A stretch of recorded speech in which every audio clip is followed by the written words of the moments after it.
Under the same moon, we share the love, embracing the differences like hand in glove. Spreading peace and joy, it's a beautiful sight. Together we shine in each other's light. United we stand in love's pure might. Watching the world share in love and light. Hearts beating as one in our peaceful flight. Colors of harmony painting the night. United we stand in love's pure might.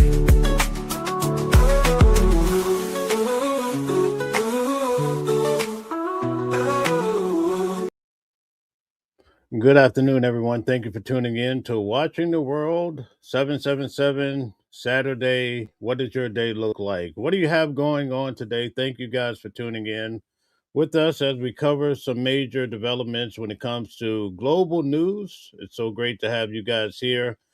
Bright and early, we had James, we had Stella. Thank you guys for being strong supporters here, great watchers. Today, we're going to cover a new case be in court. I just picked this case up, so Monday, Tuesday, I'll be in court. We're going to go through that case at the end of this show. I'm going to prep you guys on what's going to happen. I'll be traveling out to Massachusetts to cover this case. It's quite the case. You're going to like this case. I'll be boots on the ground. I'll be in court. So we look forward to that this week. We also have Nicolas Maduro. I'll be in court with Nicolas this week too on the 26th. You definitely want to be there for that. Last time we had a lot of individuals from Venezuela show up. I actually sat in court last time with an individual that were captives or they were in prison under Maduro, and there was a lot of exchange, a lot of heat in the kitchen, folks. If you can't stand the heat, get your bleep out of the kitchen. That's what my grandmother used to say. Also, we had Antifa there. Will they be there again this week? Well, we'll cover it. When I cover these cases in New York, you have to be prepared for anything. And then on top of all of that, right, you also have to focus on what in the world is happening with this war. We might as well call it a war at this point. There's extensive fighting from both sides in all different angles, so we're going to call it that. Today, we're going to get into this whole situation with the war with Joe Kent. Joe Kent was a high up in the administration of Donald Trump. He was one of the lead men when it comes to counterterrorism. And guess what? He resigned. And do you know why he resigned? He resigned because he said, this is Israel's war. Why would the man do that? Why would he, after having all of this intelligence, say, listen, no, I cannot send American troops over to fight a war, have these young individuals, old, lose their lives for an unrighteous cause? What do you say about that? We have to factor all of this stuff in. Sometimes people say, oh, this guy is espionage. This guy, he's a loser. Okay, it's okay to have your viewpoint, but oftentimes it's important to try to understand what caused this to happen. What does it mean? You look at the entire picture. We don't just quickly rule things out. Thinking about that, I want to touch on something, and I don't want to get into it too deeply, right? But a lot of times I will tell you this, different things happen suddenly. We hear about different cases. When I was out in Tucson, Arizona at Nancy Guthrie's home, remember I told you what happens, right? When I cover these cases, even Sean Diddy Combs, I'm out there in the courtyard, I'm in the courthouse. There's a point in the case, okay? You guys are with me? There's a point in the case where the news starts covering the YouTubers start covering the news, because that's a good indication that things are starting to die down. So that's what we saw in Tucson, Arizona. Once they figured out, oh, we're not going to find Nancy. Oh, well, let's start making content on other creators. And you see that happen. You'll see people. And guess what? It's all for the love of the clicks. Clicks are high commodity nowadays. It's the lifeline, because clicks is often an indication of attention, right? So some people do it for the money, but in most times, people nowadays they want so much attention and they go through great lengths to get it. So, at any rate, I will say this: when allegations and things develop at Watching the World, I don't really pick up on those type of stories until they're in court. And then if I attend court, I'll speak about the things seen and heard in court. And I try to give too much private speculation or my opinion, right? Because oftentimes that's when you start to get into the weeds, okay? So I just want to let you guys know that. So getting to the actual news today, that's why you won't hear me speaking about all sorts of crazy stories that are floating about unless it's something that's actually in court and something that we could actually quantify. My mother was a great fan of the man that lost his life. We're reporting bad news about Chuck Norris. In fact, we're going to get to that now. And again, stick around to the end of the show. We're going to actually break down this new case we will be covering starting on Monday in Massachusetts. Let's get to it. So now 10:30 in New York, and back on the breaking news, the family of Chuck Norris saying that the Walker, Texas Ranger star has died at the age of 86. Carly Shimkus joins us now here in New York for more on the life of an American legend. Man, oh man, American legend. Let's repeat that one. And we woke up to news yesterday that Chuck Norris was hospitalized in Hawaii. TMZ reported this happened on the island of Kauai. Over a medical emergency. We don't know the details of what that was just yet, but we do have indication that this happened all of a sudden because a friend of his said that they were talking on the phone. He was in good spirits. He was cracking jokes, and he just celebrated a birthday earlier this month. How many of you in the audience are actually fans of Chuck Norris? Have you watched any of those shows? Put some of those shows in the chat if you can recall some of the featured shows he was in. Let's see. Then I was looking at his social media, and he noted his birthday by sparring with his trainer. Of course. I mean, as one does when you're Chuck Norris, and his caption was, "I don't age, I love." Okay, thank you, Takaris. Life, Walker, Texas Ranger. That was my mother's favorite show. Rest in peace to her, and also to Chuck Norris now. Thank you. Level up, kind of leaning into that internet meme about himself. What did the family have to say? All sad today. Well, they released a beautiful. And guys, hit the like button, share, subscribe. Thank you very much for bringing awareness to the channel. Thank you. And lengthy statement, and we have it here if we could pull it up. They say, "It is with heavy hearts that our family share the sudden passing of our beloved Chuck Norris yesterday morning.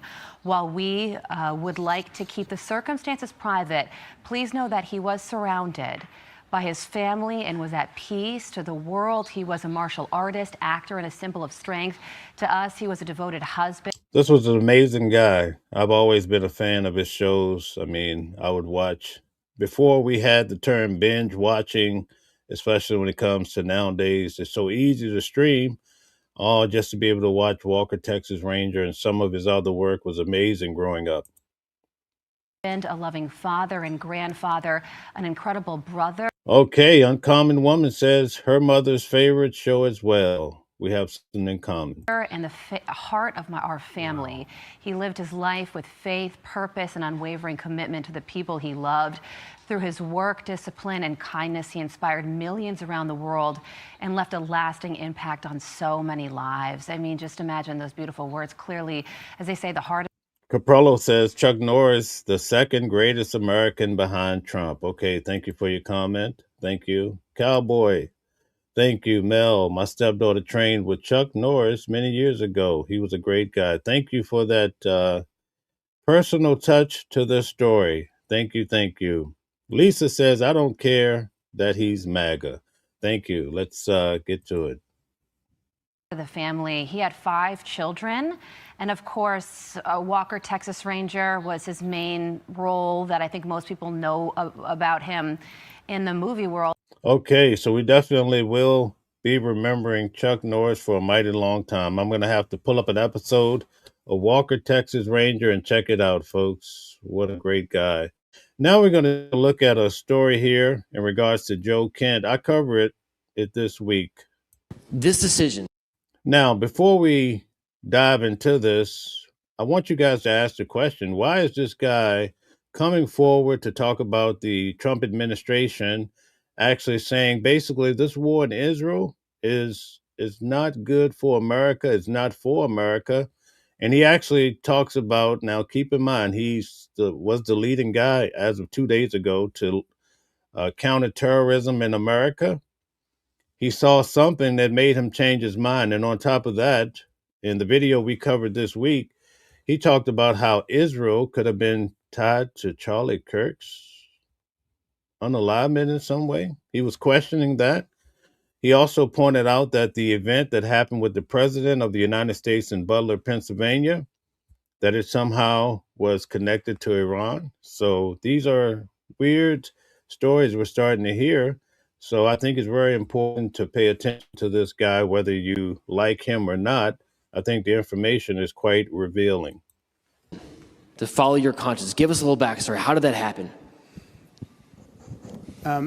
Without getting too much into detail, I just did a long-form podcast with Tucker, kind of laid out the entire politics of the issue. But look, after serving 20 years, mostly deployed to the Middle East, fighting the wars over there, and just seeing how our country had been lied to and brought down the wrong path in those wars, and that we were getting sucked into another one, and that the American people didn't have the full story, and our country did not have a vital national interest in this current fight. I said, hey, I in good conscience can't do this, because that was a promise I made to myself probably 20 plus years ago when I was deployed to Iraq. Once I realized after my first couple deployments that we weren't there for the reasons that our government told us we were there for, I said, if it's ever my turn, if I'm ever an adult in this situation.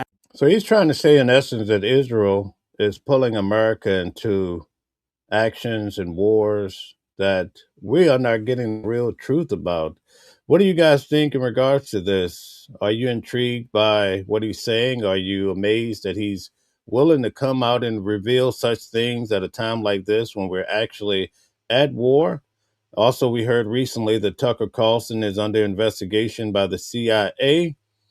He actually expressed on his channel that they're into his text messages, emails, looking to build a case, perhaps to lock him up.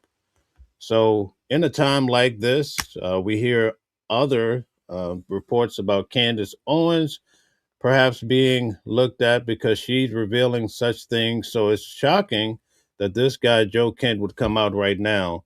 But tell us what you think. Do you think it's wise of him? Do you believe what he's saying? Give us some indication. Ever have a position of responsibility, I will not, in good conscience, send young men and women off to die on foreign battlefields. So we're Catholics here, and I believe you're a baptized Catholic. We saw just on Sunday, and this is so great to see, because people are like, why a Catholic champion, or why here? The Holy Father, the Vicar of Christ on earth, has been so strong and outspoken in recent comments talking about what Catholics should be worried about, the innocent people that are being hurt through all this. He mentioned the Catholic priest that was killed, Father Pierre, by an attack in Lebanon. Does it help you to have either members of your faith community or religious leaders speaking up on your behalf? Like, what's it been like to have that support from outside? It's been huge. I quite frankly didn't think when I submitted my resignation it would get the traction or the attention that you talked about. But having this support from friends, family, but really I've been asked a couple times, was it a hard decision to make? And it's definitely a decision I didn't make lightly. I put a lot of thought into it, and I had been thinking about it for quite some time. But having faith, I think I was able to hear God's voice. I was able to hear that I was exactly where I was supposed to be, and it was my time to actually take action, which made taking the action incredibly easy, actually. And actually, so basically he's saying he woke up, right? So he was very supportive of Donald Trump. President Trump and his administration, the wars, this man, if you go back to his history, is quite extensive. He's been in so many wars throughout time, but yet something happened here. And did you notice he said it was a message that he received from God telling him that he needed to really let people know basically that this is about Israel and not necessarily about what's right and wrong or the American people. This is probably one of the most interesting situations we've seen develop with someone in the middle of a war actually resigning with all of this intelligence. And within 48 hours, he was being interviewed, and there was so much we were able to glean from the interview he had with Tucker Carlson. Made me feel very liberated and like I'm in the right spot. So. Okay, guys. Lisa says, yes, I agree. Charlie Kirk was connected to Israel. Thank you very much. We have James. James says, Mel, I believe Tucker will be indicted in the next 2 weeks. I've been watching the case. Okay, system we use. It can also be a secret indictment under seal. Wow, what does this mean? You know, these guys are actually, it seems that anyone that is talking up or speaking up at this time against government or against the president, they're really facing the heat. Should I hit the list? We have Letitia James. We have John Bolton, Don Lemon. We have Tucker Carlson. I mean, the list goes on and on. You have Joe Kent. I'm pretty sure he'll be pulled into the quagmire of in some serious situation, you know. Why would you even ask for this type of press and have all this pressure on your neck, especially when you see that this administration is really taking action against people that have spoken up or continuously speak up about politics or against the president? You see what's happening in Georgia when it came to those individuals that brought cases against the president of the United States, right? These are very serious times, so I'm pretty shocked, but we're going to cover it either way. Do you have hope for America? And if you do, why so? J Cat, welcome in. Nice to have you back. J Cat says, this war is because Israel said they needed it to happen.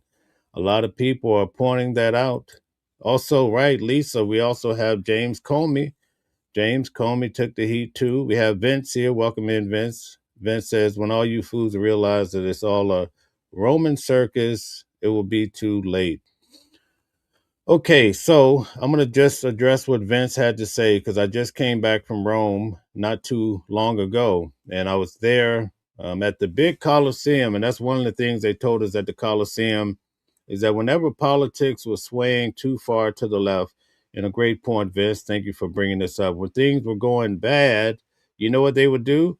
They would put on an act at the Colosseum, put on a circus, and that circus or that act, right, would be there to get the people's minds off of what was happening in real life, right?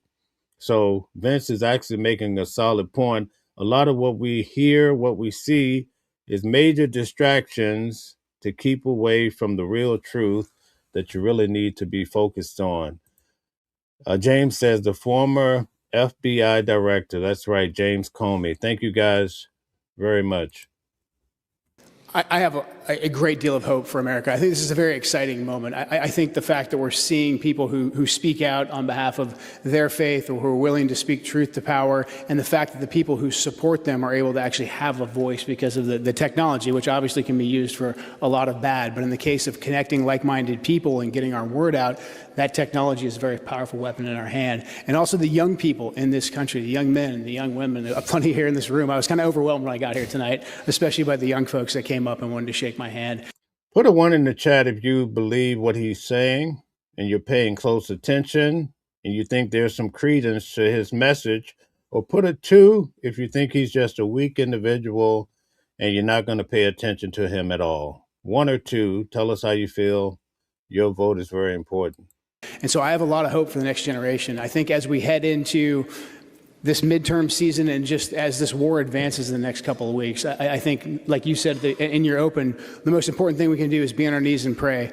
But once we're up from our knees, we need to take action. Our leaders will hear us if we all speak out. We're at a critical juncture in the war in Iran. We need to let our leaders hear that we do not support this war. We do not think there's a vital national security interest. Do you guys know what this means? This guy, as of 2 days ago, he had such a position leading counterterrorism in the United States. And he even said up until he resigned, he had all of the access to all of this information. He's coming forward to warn, in essence, the American people, the world, that this war is wrong. This is crazy. What does this mean for this guy? Well, we don't know, but definitely we will be covering it here at Watching the World. It don't look good, folks. We want to bring our troops home. We want to work towards peace in that region. We do not want 20 plus more years of bloodletting. And then as we head into this next election cycle, demand from everyone, from every political party, go to them, go to your... Okay, guys, Pretty Ting says, I trust anyone that has enough sense to speak up against the Trump administration. Thank you, Pretty Tings. Thank you. I really do appreciate you're such a strong supporter. Pretty Tings also says, I do not trust Trump administration at all under no circumstance. Good googly muggly. My goodness. Okay. Cynthia says he is weak. Okay. Talking about Joe Kent. A lot of people were saying that yesterday as we went through and heard the interview that he did with Tucker Carlson. You should go back and check it out. I think it was a great interview to understand different things in regards to the government, things that we probably would have never heard and probably should have never heard. But that's just my opinion.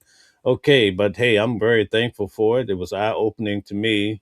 Dana says, I do not support Israel or their war, nor do I support PDFs in politics. Oh my, what a strong statement. Thank you. And thanks for subscribing to the channel. Thank you guys for liking, sharing, and subscribing. Also, turn on your notifications so you know every time that we go live. Okay, AI Hall says he will never work again in Hollywood. Okay, James, one of our attorneys on deck, says he was a PMO, the best secret unit in the CIA. Wow, isn't that something? Okay, and we also have Reek says, why is this war and not Russia and Ukraine? Okay, thank you. That's a very good question. Dana says, thank you for all you do. Okay, thank you. Let's get back to it. So we're going to keep an eye on Joe Kent. I will definitely be breaking down pretty much everything coming out of this guy because I think it's important. I think it's a unique time where we get a chance to learn things about the government and how the inner workings that we probably would never know. But, you know, it's something. What was the last person? Let's see. Let's do a lesson on history today. Who was the last person? Now, keep in mind, he's saying that your government is lying to you. This guy worked for the government. He came out and said, listen, they're lying to you. I don't know how he could have a way forward by doing that. But who was the last guy that ended up in Russia because he was revealing top secrets and they were really coming after his neck? Let's see if we can figure out who I'm referring to. He released so much top secrets. It's amazing to this day. All right, so we're going to move on now. We have a news broadcast from one of our own team members here. Calvin Johnson was on the news this week in regards to Jasmine Crockett. You guys know what happened in regards to her security guard for quite some time. Well, he was unalived by the police. Isn't that shocking? And how did such an individual, which now they coin him as being such a crooked individual, right? How did he get so close to someone that potentially could have been a Congress senator member, right? How did that happen? Let's get to it. And we're going to have a chance to check out our own Calvin Johnson. Fox 4 is learning more about the man shot and killed by Dallas police last week, who also works security for Congresswoman Jasmine. Okay, great job. Dana says, Ed Snowden. Thank you for answering. You got it right. We have some history majors in here. Thank you very much. We have Victor. Victor says, exposing the truth and remember warning, he's a strong guy. Okay, a strong guy. I always look forward to J Cat's comments. J Cat says, if Trump said our airstrikes obliterated Iran, why are we deploying ground troops? Great point. And that's a good point. We are sending more troops. I believe I saw we sent another 2,400 boots on the ground. What does this mean? This is what we want to know. Pretty Ting says, she and I attend the same church. Okay, so you go to church with Jasmine Crockett. Thank you for sharing that. Thank you. Crockett. Damon Robinson, also known as Mike King, was shot and killed in a hospital parking garage after a standoff with police. He's accused of using a fake identity to be hired for security positions. So you see how close he is to her? He's preserving, protecting her life, right? He ends up being the one that loses his life. We're actually going to get into the footage, right? The camera footage in a minute. I have to warn you guys ahead of time that it's quite revealing and quite shocking, but it has an element of violence, obviously, but we won't show that part. But just brace yourself for what we're going to see. Going as far as helping real police officers with off-duty jobs. Fox 4's David Santandri has more from an attorney who once represented Robinson and David's life tonight with more on the story. David. Hey, Steve, yeah, that attorney tells me that Robinson simply stopped showing up for court dates. He never really knew what happened to him until he saw his death and identity scandal. So every Sunday at 7 p.m., I think Pretty Things is a big fan of Calvin Johnson. I also saw where James was happy to have Calvin Johnson as a colleague here on the channel. But Calvin Johnson, this individual that was securing or protecting Jasmine Crockett that lost his life, he was actually previously a client of Calvin Johnson. So you're going to see Calvin Johnson in this particular broadcast. He's going to explain this whole scenario. But keep in mind, we have Watching the World with some heavy hitters around here. Right, James? Reported on the news. And I was wondering whatever happened to him. North Texans beyond surprised to learn a man working security for Congresswoman Jasmine Crockett under the name Mike King was not who he said he was. For many, his true identity only revealed after he was shot and killed during a Dallas police SWAT standoff last week. And I looked up and I said, oh my God, there's Damon. Attorney Calvin Johnson had no idea the man he Guys, put a globe in the chat for Calvin Johnson on the big screen. once represented in a fraud case. Damon Robinson later built a security career posing as a Mike King, working for Crockett and others. He was a very smooth guy, very friendly. If you met him, you would not know that he had ever been in trouble, that he had ever been to prison. He seemed to be very accommodating, very nice, very smart, very well dressed. One day, Robinson stopped showing up for scheduled court dates, according to Johnson. I always wondered what happened to him. Robinson's criminal history likely prevented him from starting a legit. So look at all the mug shots. He's been through the ringer, yet he made it to the top to be able to be security for Jasmine Crockett. Legitimate career in law enforcement or security. Dallas Police Department learned that for many years, Robinson took on the name Mike King, building a security services career and not. I just want to add too, guys, I did some film work with Tasha K the other night. I actually thought we were going to go live. But when you see her release the produced show, make sure you put some globes in the chat for me. Thank you very much for the watchers from Watching the World. Let's represent over here. But you guys are going to love the interview that we did in regards to Sean Diddy Combs, as well as the guy named Garen James, who's actually going by an alias, but he was the owner of the company Cowboys for Angels, and you'll get a chance to learn all about that. But just keep that in mind. Just working security, but building teams of security officers. A Texas Secretary of State document shows Mike King started a Frisco-based LLC, Off-Duty Police Services. It was registered on the social media app Roll Call, hiring officers to work off-duty freelance security gigs. That ultimately led down. So basically, we had a guy that was a criminal, right? He was a criminal. We just saw all of the photos, right, of his history trail. Now he's in a position where he's hiring police officers. How is it that criminals are able to do such things? That's what the people want to know.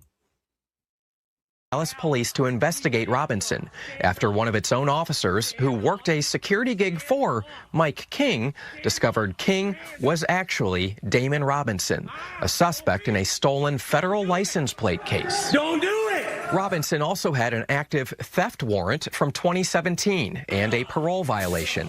Officers were working to serve him a warrant in the parking garage of Children's Medical Center last week. Robinson. Okay, guys, I just want to take a moment. Pretty Things, who is a part of the Watching the World team here says to Lisa, she says, I also live in Crockett's district. We attend a mega church, about 10,000 members. Wow, that's a lot. I would imagine that's something like a TD Jakes or Joel Osteen. But wow, they have churches with that many people. That's amazing. And pointed a gun and was shot and killed by officers. He is a person that can easily meld into any situation and adjust to everybody around him. So it does not surprise me that in this particular situation, he had started the company and actually had fooled or got past background checks to show that he could actually work with somebody like Jasmine Crockett. So we have been sent. So I just want you guys to understand, he was able to basically smother or hide his identity by actually opening up a corporation, and then the corporation that he basically started was able to get past the clearance of the government. Isn't that amazing, right? Sometimes people, when they have possessions, let's say like their home, in order to hide their identity, they'll put the home inside of an LLC, so you no longer get a chance to see who actually owns the home. So you see how these things work. It's amazing that he was able to outsmart the government. We want to know why. Numerous tips about places this Mike King was working security at. A lot of these places are in the private sector, some major businesses, but again, because they're private, we're not really allowed to report these names because they are under no obligation to confirm or deny. Pretty things. I would love to know what the local people like around the church and in the community, how they feel about this whole story, because most of us are looking in from the outside. Any hiring of this person for security, but it is becoming quite clear that this was not an isolated incident just with Crockett's team, but he was working security all across North Texas. Okay, so we're going to keep bringing this to you. Tomorrow we'll have Calvin Johnson on. We're actually going to talk about this more at a higher level. He's going to reveal some more information. We also look forward to the information from Pretty Things too. Hope you're around tomorrow. But we're going to look at his actual body cam footage now. And again, I want you guys to have a warning because it does go all the way left.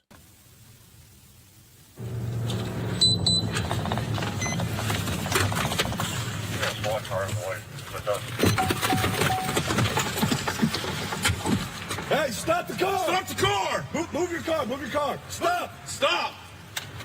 Go! I don't think he knows that. All right, come on. Yeah. Hey, Sarge, you roll through this light on us. We're continuing. And just before we get into this, you often hear the phrase shell company, and our attorney on deck helps us understand that basically that's what this security company was a shell company. Thank you very much for giving us that insight. Okay, Stella says, yes, we would like to know why. Thank you for the sentiments. We have Caprello in the building. Shout out. He's a member, part of the Watching the World team. We don't have the exact same views, but we're in sync. We're in sync. That's the beautiful part, and that's the amazing part about Watching the World. You could be Republican, Democrat. You could identify as a mushroom, whatever you want to do. As long as we try to be respectful to each other, I feel like we can get a lot accomplished here. Thank you so much, Caprello, for all you do. Continuing on. We'll stop when you want us to. We're back by the state. I'll keep my lights on. By the station. He's just rolling through these lights on us.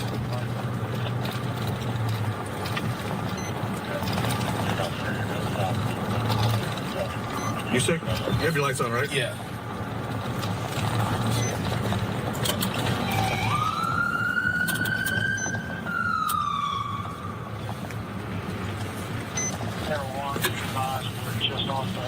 So they're en route to Jasmine Crockett's security.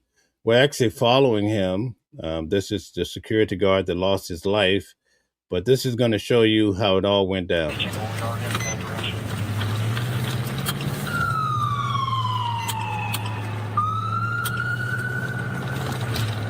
All right. Yeah, he's not stopping. We've hit him plenty of times. He is northbound on Market, crossing Jackson.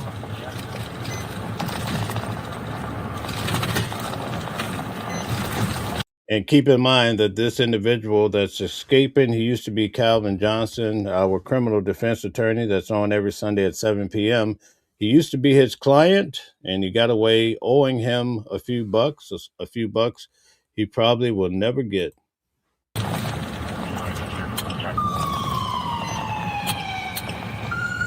He's just gonna keep going through. Yeah, no, he's.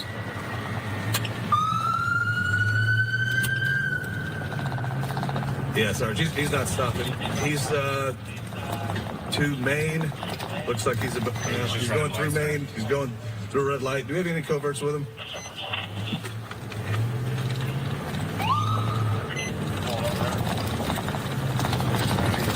Negative. No, he's going through red lights now.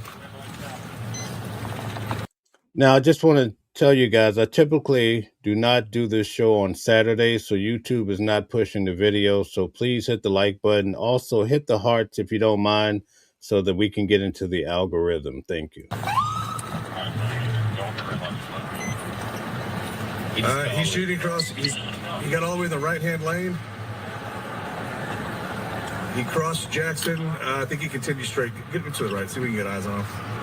Now, guys, Pretty Things that actually goes to church with Jasmine Crockett, she makes a good point. She says, I hate that he was ever hired by Crockett. Not a good look. And Calvin mentioned that essentially, she hired him because she's trying to hire local individuals, help out the local man, but sent him through, the typical way you get approved, right, through the government. But going forward, it's not a good look for her, right?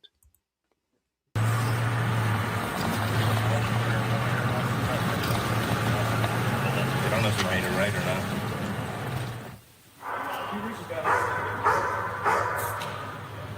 And again, folks, this gets out of pocket a little bit, so I just want to warn you, if it's too much for you, I don't want you to be shocked.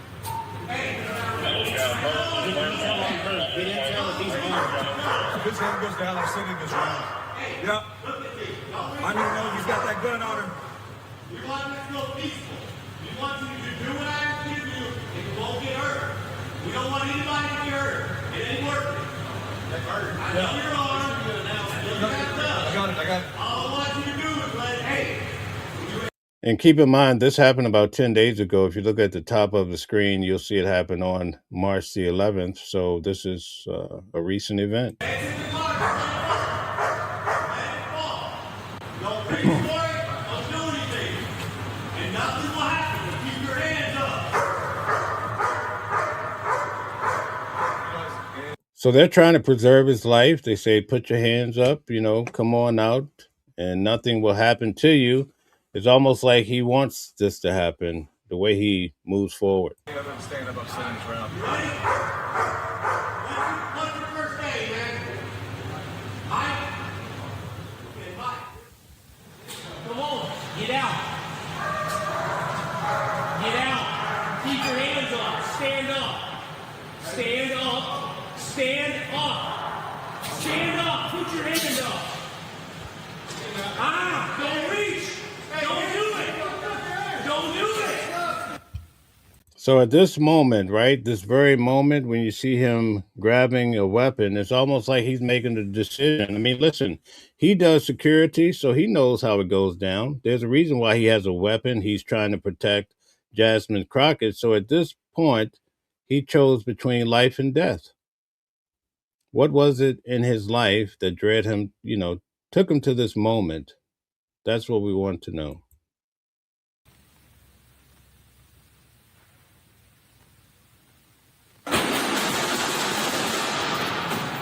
And this is how the story ended. Come on. So now we get a different angle.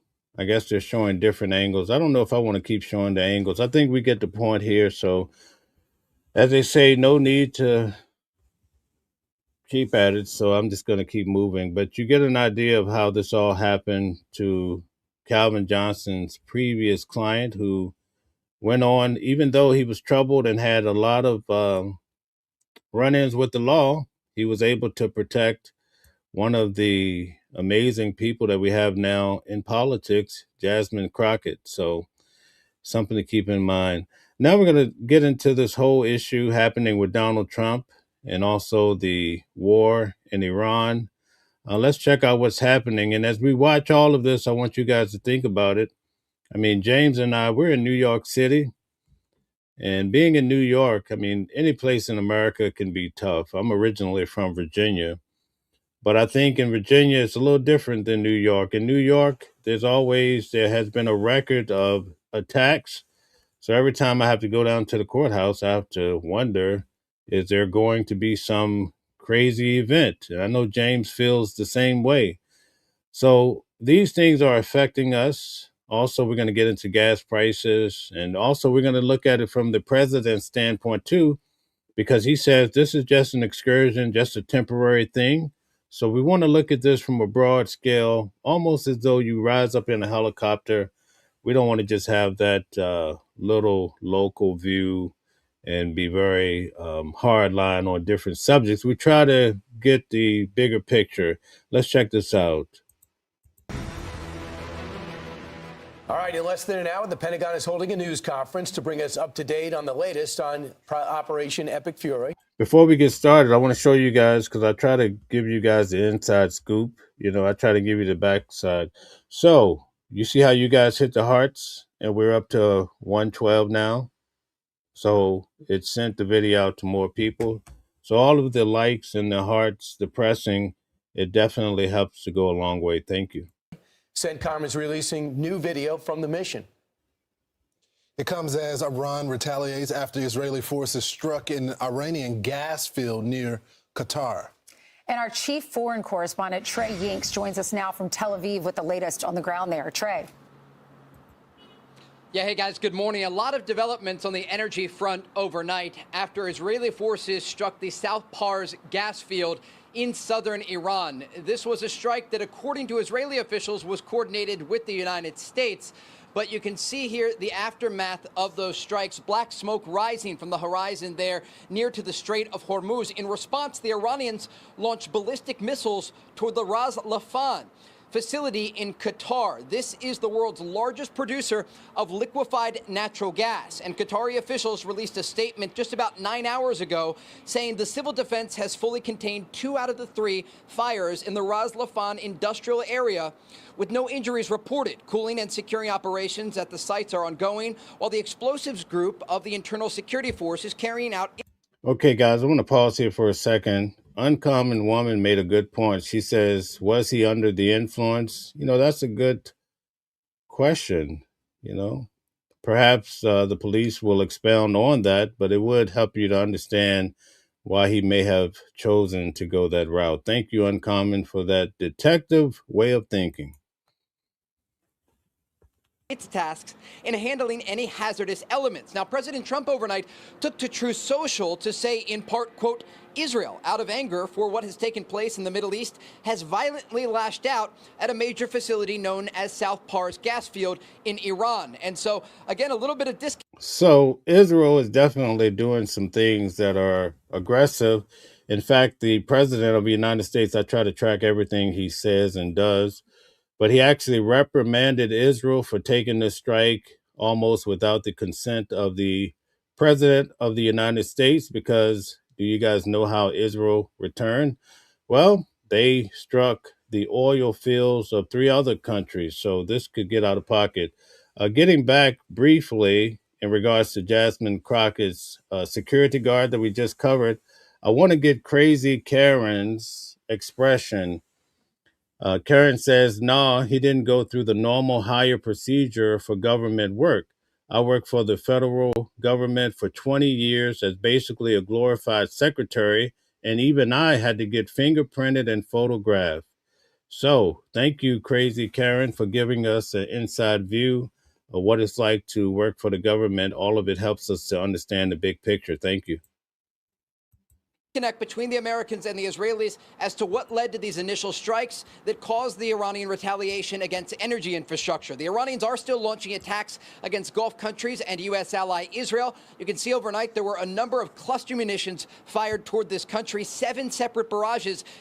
Imagine all this barrage of ammunition coming down on your head. It's got to be terrifying. Real 25, I want to just cover this. This is still dealing with the previous story here. Reek says it's hard to blame Crockett and her team, especially if they went through the proper channels to verify an employee or contractor. It seems like the government missed some steps. Okay, thank you for that expression. We have Sharon in the building. Sharon, it's always good to see you. Thank you very much. Thank you, thank you, thank you. Uncommon Woman says, New York, New York, the Big Apple. Yes, indeed. Since midnight have triggered air raid sirens across Israel. In the West Bank, 3 Palestinian women were killed. They were in a salon at the time when part of an Iranian ballistic missile slammed into this area. Another person was killed in central Israel. We know a foreign worker. Now, a spokesperson for the Israeli military, Brigadier General Effie Defrin, spoke about the ongoing efforts to shoot down this incoming fire. We have air defense systems. I can already say they are among the best in the world. This is proven.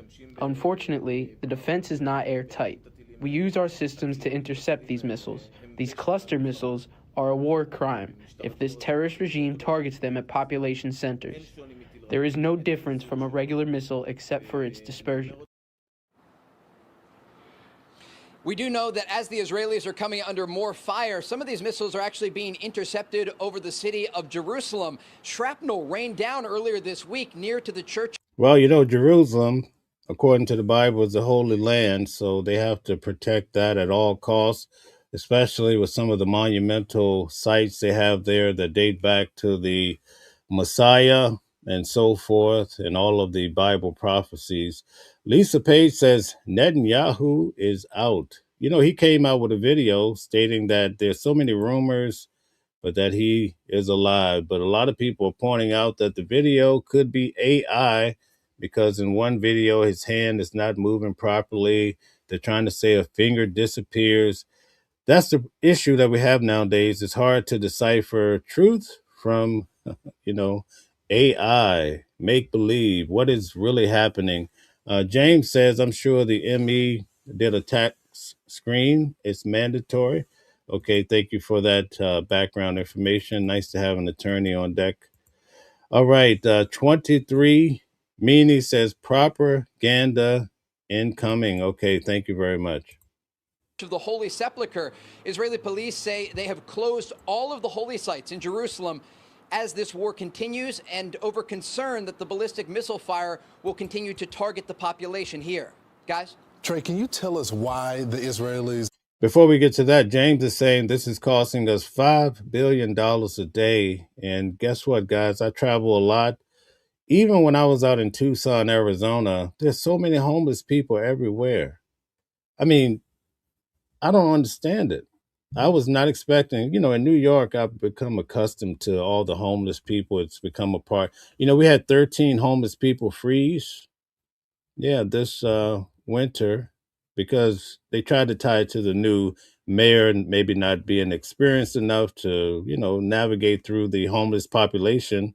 But when I went out there, even when I went out to Costa Rica, I've been to every place I go. There's just so many homeless people. But when I see it here in the United States, and we're spending $5 billion a day on a war, can you just imagine that? What that money could be used for? I mean, every target, there's a purpose behind that.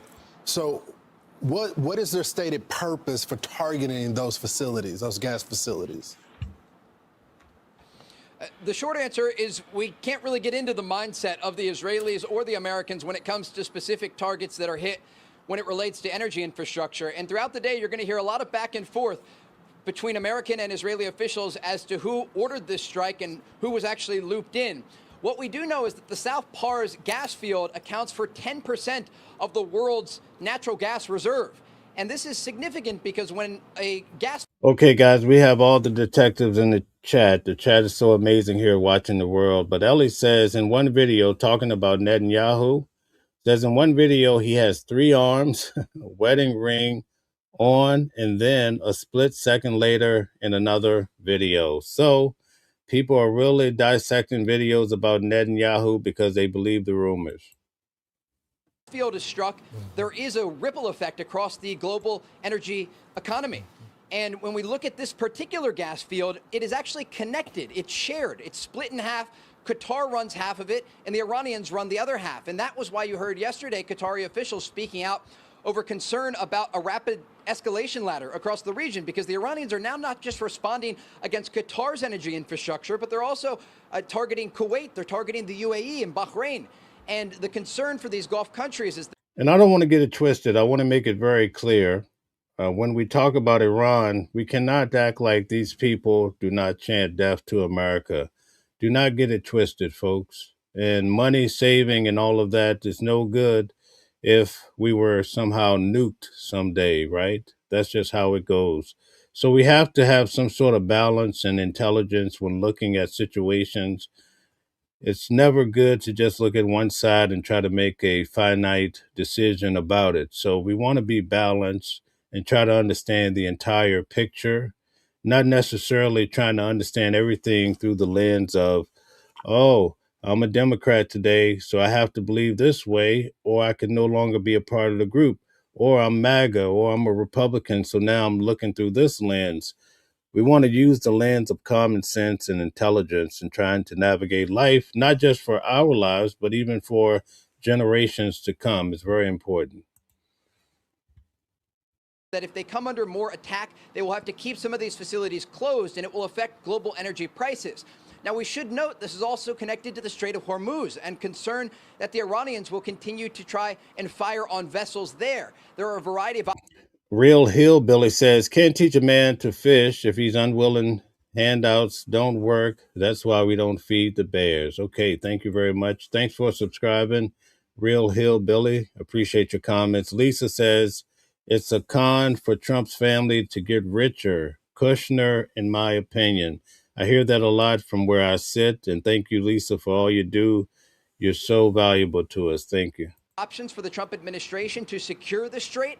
But this is, again, escalating in the region because the Iranians are so unpredictable in what they're willing to target. We also heard Gulf countries today meeting and saying the Iranians... Okay, guys, Vince is really getting to it. Vince says they will never use the money on Americans. When you figure out they want us dead, it will all come to light. Oh, my. Thank you for your comment. James says, on 5th Avenue after 10 p.m., it's cardboard boxes all along the avenue and side streets. Absolutely. I see it a lot. And you have to think about it. Imagine if you're out there on the street. When I cover the court cases at the federal courthouse in New York City, I've observed a lady that in the morning she appears, like when I'm coming through to go to court, I've observed her putting on a nice suit like she works in an office, but she actually lives in a tent. And I just wonder, like, what brought her to that situation in life. But a lot of times people are just trying to position themselves so they don't even get robbed or something even worse in the middle of the night when they're trying to sleep out on the street because they can't even afford life. What is going on, folks? We just have to ask these questions. Must stop their fire, and they're actually considering offensive action against the Iranian regime. All right, so Trey, when we woke up this morning and we're learning about the South Pars gas field, we did our research and we're really diving into why this is so significant for the rest of the world. Okay, guys, Jay Cat says, why do people even complain about proper vetting of individuals when a 32-time felon is president? Oh, my. Good question. Thank you. Thank you. 23 Meanie says, we don't have oil. Well, not much. Thank you. So Israel strikes the South Par gas field, and that's located in Iran, but they also share a part of that with Qatar. So then Iran fights back, and they attack this major energy facility, or several of them, in the Gulf neighboring state. You would have to be a fool to think the gas prices are not going to go up after all of this explosions, one after the other, right? And all of the action and what it's costing the United States, somebody's paying for it. Who's paying for it? Take a wild guess who's paying for all of this, right? All of the chaos that typically stems, I guarantee you, from a holy book. I guarantee you most of this is stemming from who gets to own the Holy Land. And here you have your 18-year-old, 19-year-old. I have a relative that's been sent out to Germany, don't have a clue why they're out there, but potentially might have to go on the battlefield. This is devastating, to say the least. States. It caused higher gas prices. It caused President Trump to write this on Truth Social. No more attacks will be made by Israel pertaining to this extremely important and valuable South Pars field unless Iran unwisely decides. Okay, guys. James says people shouldn't be homeless here in America. They need affordable housing. And guys, I just want you to know I'm here for it today. So typically I push right through the show during the week because I know everybody's busy. Today I'm here for it. We're going to go through the comments. We're going to take our time. It is what it is, folks. It's Saturday, and I'm enjoying myself kicking it with you guys, right? Remember that old song, I Don't Mind Kicking It With You? Who wrote that song? I Don't Mind Kicking It With You. That was back in around 98, probably. To attack a very innocent, in this case, Qatar, in which instance the United States of America, with or without the help or consent of Israel, will massively blow up the entirety of the South Pars gas field at an amount of strength and power that Iran has never seen or witnessed before. We're learning also this is the world's largest natural gas reserve, Iran's biggest source of domestic energy supply, Trey, which means that's how they heat their homes. That's where they get their electricity. So imagine Israel came in and dropped the explosives here, and that alone is very troubling, right? Because of how it would affect the world scene, considering all we know with the history. But what did Iran do? Well, they went and they started hitting all of these other countries that particularly are not tied into the war, right? And keep in mind when the president of the United States, along with Jared Kushner and Steve Witkoff, or whatever his name is, when they made that deal, Iran was not in that deal for the Abraham Accords, right? So this is playing out. It's getting to be out of hand. Pretty Ting says, what is the end game for this war? We don't know, but we started off this show talking about Joe Kent, and Joe Kent was the leader in the counter-terrorism, and now he's saying that this war was a fluke and we should never be in this war. This is someone that was heading up a lot of these operations and fighting against terrorism. It's so confusing trying to navigate when you see all of these type of things materialize. 23 Meanie says you are creating more enemies, man. How is that? You have to explain that one. That came out of left field. I'm not sure who it's directed to. Okay, Lisa says Iranians will always hate Americans. Okay, this has been over a 47-year trek we've been on. So I guess everything has to come to a head, as they say, right? Sharon, nice to see you here. Thank you for being here. Lisa says Americans can be hateful too. All right, that's so true, so true. And the entire gas field contains an estimated 1,800 trillion cubic feet of usable gas, which is enough to supply the world's needs for 13 years. So if we came to a point where we had to blow up this entire thing, what would that mean for the rest of the world? It would mean decades of efforts to try and recover. Hey, welcome in, Bobby. Thanks for being here. And thanks for subscribing to Watching the World 777. I look forward to getting to know you. Sassy Mo says Americans have been bullies for decades. They complain about people coming to the U.S. The solution? Stop bombing their countries. All right. Thank you. And good to see you, Sassy Mo. You're always around. I like that. Real Hillbilly says homeless people have access to money, but they can't manage it wisely. Good point. Thank you. This gas field to use it again. We're looking again at a very serious escalation ladder in the Middle East, and we have to view the battlefield as it is. The reality is the United States and Israel are decimating the Iranian regime. They've taken out. Okay, let's address Elwood. He says, did you just say good question?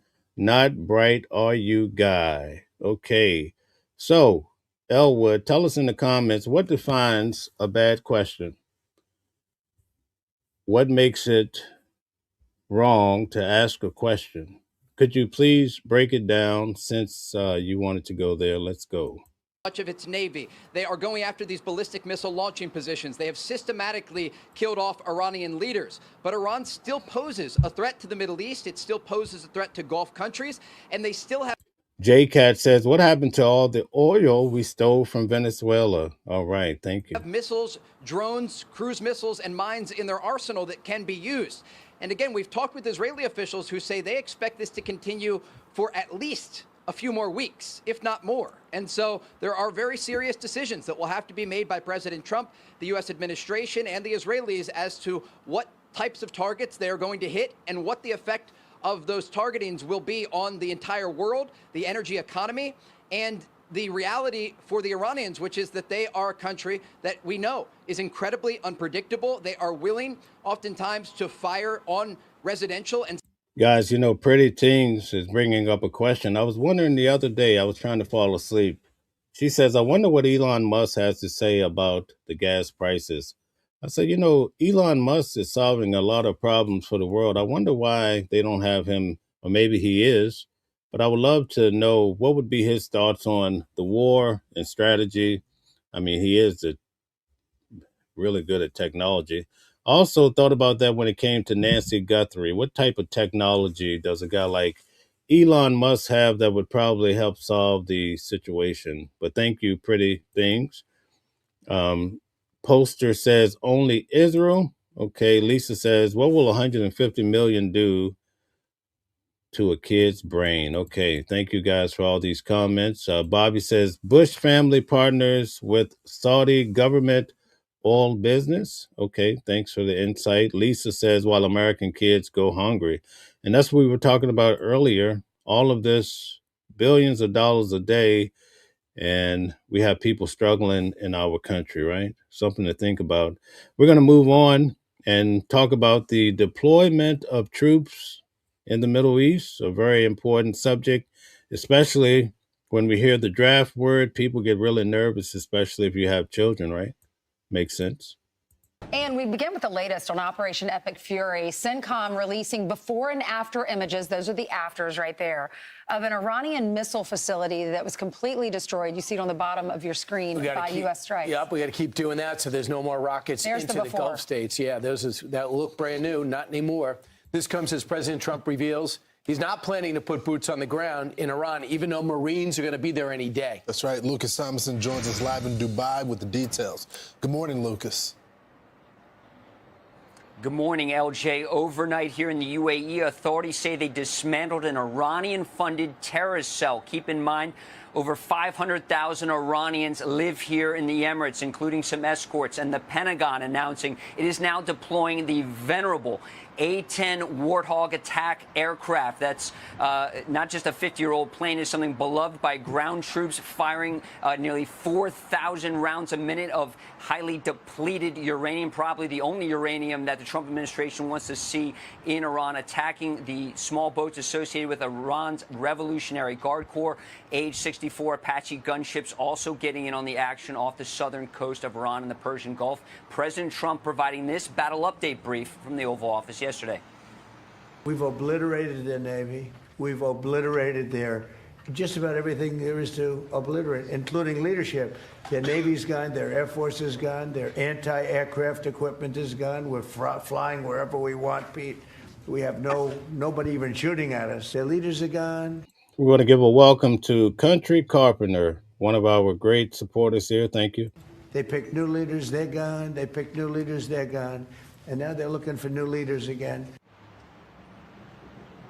Now, one more in the A-10, guys. The Air Force has been trying to scrap this aircraft for years, including in June, but Congress just said it must stay around. Now, despite more than James says $200 billion to further fund the war. This is an Israel war.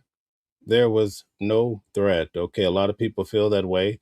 Thank you. 7,000 American airstrikes on Iran, a country more than twice the size of Texas. Attacks on energy facilities continue throughout the Middle East. Early this morning, multiple Iranian drones hitting a Kuwaiti oil refinery, causing a partial shutdown. Drone attacks on Saudi Arabia continue, as well as here in the Emirates. Yesterday, Iran launching an attack on the largest gas field in the world off the coast of Qatar, causing $20 billion in damage, knocking 17% offline. Repairs expected to last up to 5 years. Iran Iran claiming it retaliated for an Israeli strike on that same gas field it shares with Qatar, just to the north on the map. And CENTCOM also providing some new drone imagery showing an Iranian ballistic missile factory destroyed after U.S. jets bombed it. And Israeli Prime Minister Benjamin Netanyahu claims Iran has no ability to enrich uranium, and President Trump said, Guys, you know, Stick makes a great comment, says, that's like being in a fight with someone and attacking everyone else for watching, right? Exactly. That's what's happening when Israel struck Iran and they started striking everybody else in the surrounding area. Great comment. Thank you. says there will be no American boots on the ground in Iran. Now, here in the Emirates, air defenses have been active today. Iran has fired more than 2,000 ballistic missiles and drones here at this country. That's more than twice the number that it's launched at Israel, guys. All right, so far today, Lucas, has there been any strikes in the UAE where you are? Yes, there's been a handful of ballistic missiles and about 20 drones fired this way. The Emiratis said they knocked it all out. Hey, welcome to you, Debbie. Thanks for the continued support. You're amazing. The sky. Emiratis are also saying they'd like to re-up the American air defense, and they're buying a $5 billion THAAD battery to help with those intercepts going forward. That's industry standard. Stella says, like, share, and subscribe, and turn on your notifications to be notified for upcoming shows. Guys, I want you to keep in mind, on Monday, I'm going to Massachusetts to cover this case. I'm going to cover the case in a few minutes. At the end of this show, we're going to understand the history of the case. Her name is Kelsey Fitzsimmons. It's an interesting case. I will be boots on the ground, so stick around if you really want to follow me. I'm going to be live streaming this case starting Monday. Thanks so much, Lucas. So the president's son is 44 years old. The president of Iran's son is 44 years old, and he's keeping a journal about what's happening. And essentially, he says it's being run right now by the country by the IRGC. That other guy, the Ayatollah's son, nowhere to be found. They say the one thing that's got all the leaders that are remaining are panicked and hiding because of the targeted killing. And he says unless the targeted killing can stop, Iran will lose the war. So Israel, stay at it. And we should stay at it because they don't have endless depth. And the lower you get, you have people with absolutely no experience. But it's the IRGC that's now full. Okay, let's see what Deborah had to say. Deborah says, I'm blown away by how stupid 30% of Americans are. They have no idea what's going on. This war was going to happen one way or the other. That's a good point, too, because Iran is definitely not going to let up. So, hey, listen, there's some truth on both sides. I do not take away from that. Thank you very much, Deborah, for articulating that great point. Irwin says it's going to continue for years. Okay, the president says this is just an excursion and that the market is coming right back. Man, I hope it is true that it's just an excursion because the stock market is going down. Prices are going up, especially with gas. So hopefully the president will keep this and hold it in the road. This is what we are definitely hoping. Guys, hit the like button. The minute you guys hit the hearts, you see how we're up to 500 plus people because this is not a typical day that I go live, but I want to start doing Saturdays at noon too when I can and not traveling. Last weekend, I was with Tasha K for her birthday. She's been very supportive of this channel. I want to support her too. Despite all of the negative naysayers and all of that, we try to stick with the facts. Thank you. In charge. I've said consistently from the very beginning, I said, I don't want a negotiation. We've tried negotiation. They have an ideology. Now, the world gone says, and I think that's gone B, meaning gone bad. He says, the person says, Fox News will make you believe that we are winning. All right. Thank you for your comment. There's truth to that. James says, Cuba is next. Trump is a liar. I think Cuba is already on the table. I think we have it sold up, but they just haven't told us that yet. Has to be completely destroyed and then allow the people to select whatever leader is going to be. But it can't be anyone a part of this institution because they'll wait it out. Yep. And some people complain that we cover CNN news here, Fox News. I might pull news from under an old basket from 1921 if I feel like it. Listen, we cover just about anything because I don't think the average watching the world watcher is narrow-minded. I think we understand we have a system in place where we're just looking at all sorts of things, but we come to our own conclusions, and it's very unbiased. So don't get too upset when I cover Fox or CNN or what have you.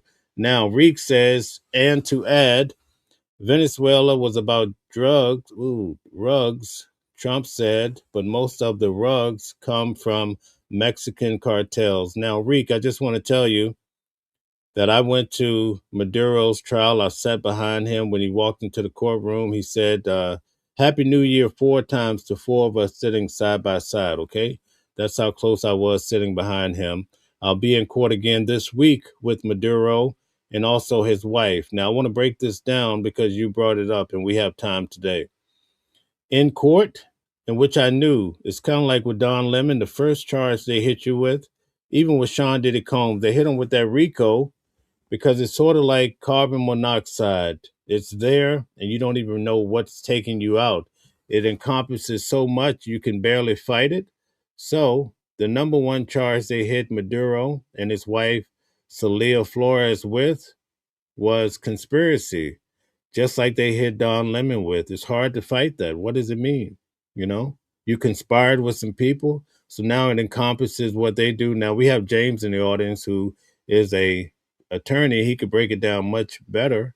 But the idea is the other 4 charges that Maduro received, I was there. I heard the court and the judge break it down. It particularly pushed toward the C word, the rug that starts with the C, right? Like Coca-Cola will say, we'll call it, so you get my drift, okay?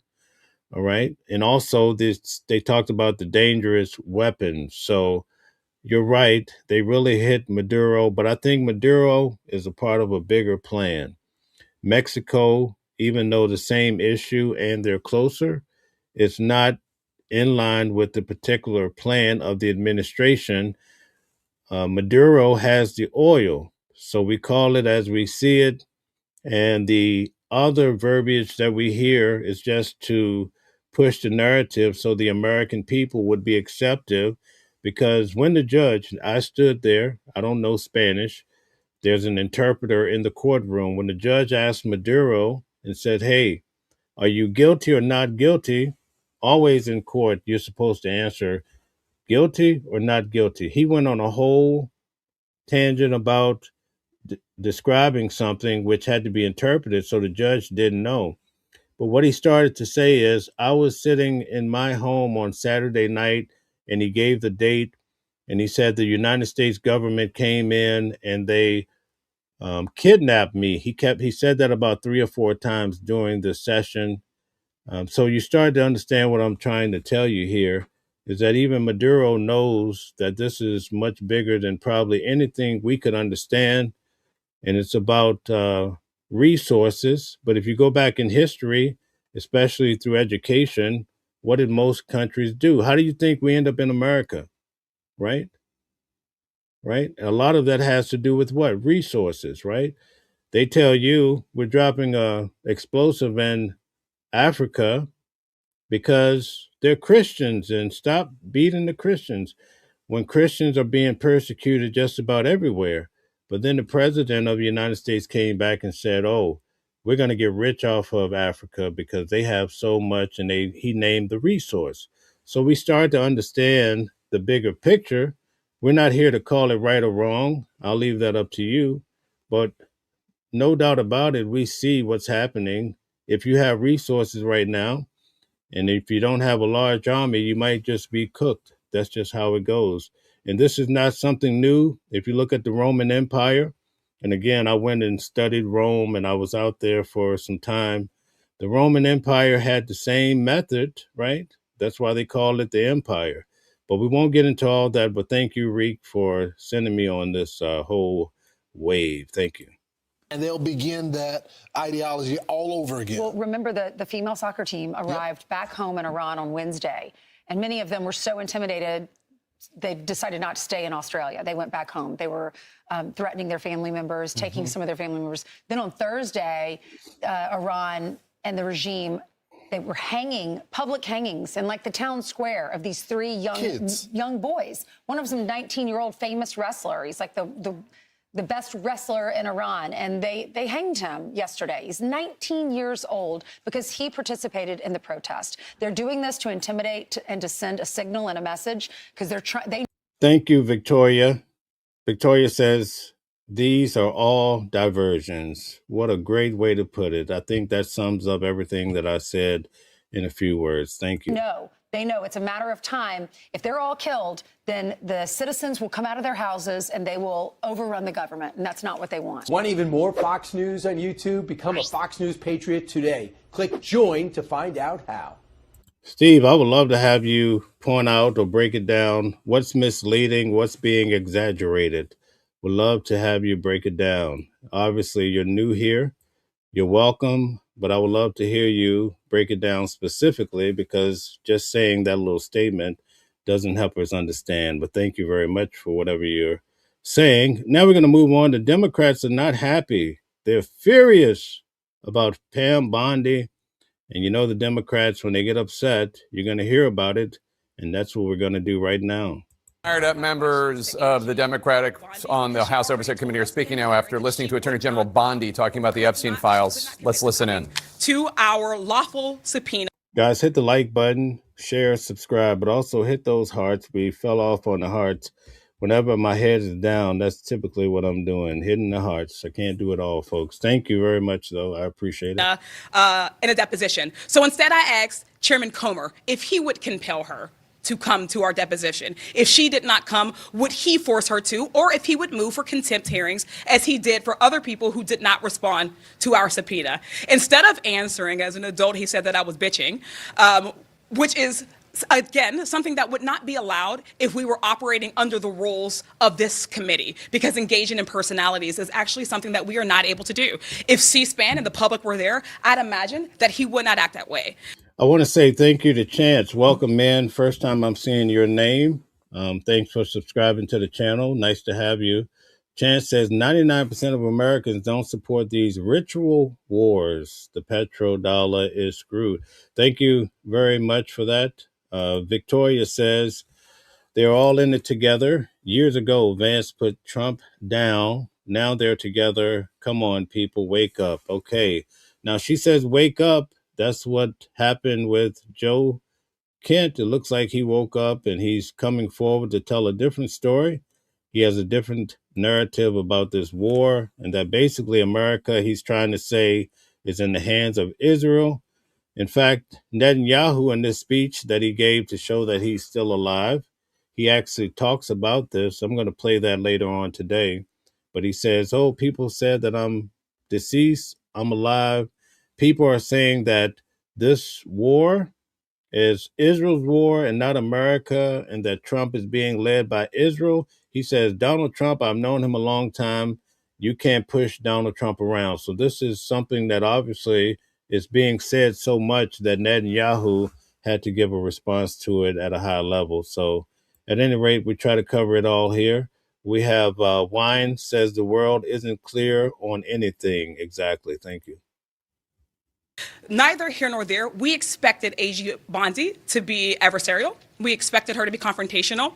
And we expected her to not offer us much information. But that's why I introduced impeachment articles, because she has already been obstructing justice. She has already weaponized the DOJ. She has already ended investigations into Trump and his allies. She has used this role essentially as one to help the president. She does not answer to the president. The DOJ does not have the right or the privilege of withholding information from an active investigation, ignoring the laws of our land, which the Epstein Transparency Act is, with our subpoena from last July is. And the oversight Dems will continue to press for accountability. We'll continue to press for justice for survivors while also keeping them centered in this. So at the end of the day, we are still here seeking answers for women, for girls, and for the American public who has demanded justice, who have demanded answers to this. And I don't want you guys to be offended by what I'm going to say now, but it's the truth, at least in my opinion, only my opinion. Donald Trump is playing a different type of game. He's playing a winner's game. a very proactive type of game where they're winning. Then he's helping other individuals win. And I showed you guys the other night that once Donald Trump wins, there are already groups and teams of people trying to win the next election. A lot of times we're seeing the Democrats having these type of press conferences where they're complaining and upset about what's happening. That's going to have to change because that's more of a reactive type of game where you're responding. Notice what she's saying. Oh, we're going to impeach. So that's after the person is installed, right? We hear all of these things happening, but it's after the fact. They're going to have to switch it up. And one of the key ways, if the Democrats want to win, they have to work on the message. One thing about Trump that I've learned, whether you like Trump or not, he figures out what the people want, and then he starts to promise, right? Whether it's whatever it is, this is what he does.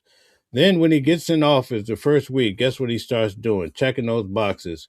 And he sat there, even though those executive orders may not see the light of day, the symbolism of what he did is now these people that you promised, if you vote for me, I'll set you free.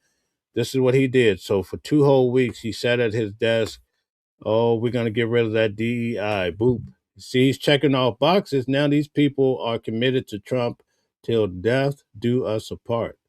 And that's what the Democrat Party is going to have to figure out to change their message, right?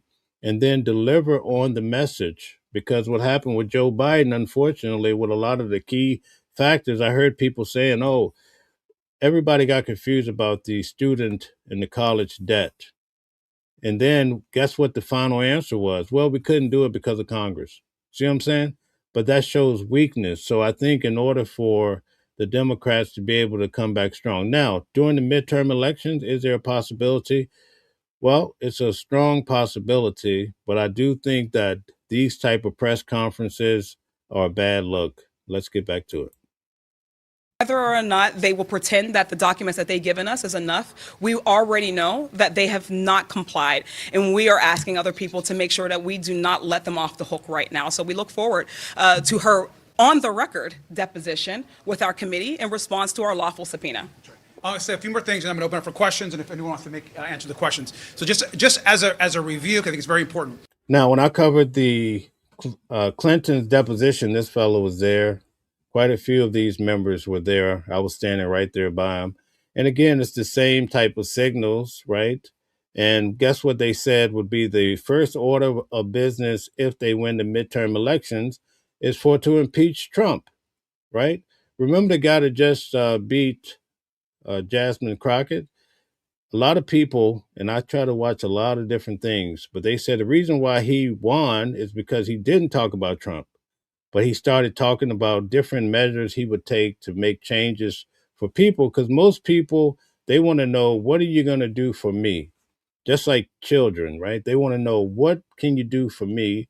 And once you can articulate what you're going to do, and then when you win, the first thing you do is you check those boxes. I think you'll have those people till kingdom come. This fake hearing, we found out about it yesterday with no time to prepare, with no format given to us. We had no idea what the even format was going to be until just an hour or two before this kind of fake hearing that was set up. And it was clear from the minute it started that the Attorney General is trying to evade and not attend the mandated subpoena that is put in place. We asked her that question. Multiple members asked her the question. She would not respond. She said she'll continue to follow the law. That is not a response. She has a subpoena. Now, let me tell you, you know how you could win and beat in this type of scenario about Pam Bondy? This is how you beat her. You never allow her to get the position in the first place. And how do you do that? You beat Donald Trump at the polls. That's real simple, right? All of this is reaction, because you couldn't beat Trump. And that's a whole different discussion as to why they lost. But I broke it down this week, putting Joe Biden up there, letting him fall apart on that debate is a key reason why we're in these type of situations. But that all goes back to who they chose to represent. It's not here. All this complaining just signals to the average American, like, what are we doing? place by Chairman Comer. If there's any questions, I'll take those now. Sir, aside from the questions about the deposition, which I gather was one of your major focuses, what else have you guys been asking her about? What else has the conversation in the room been about? Because I know you all said you had a lot of questions. I'm going to let Congressman Lynch. Sure. Yeah. And I support everything that's been said by my colleagues. Remember, our desire to get the Attorney General and Todd Blanche under oath is because we've been faced with lies from the very beginning.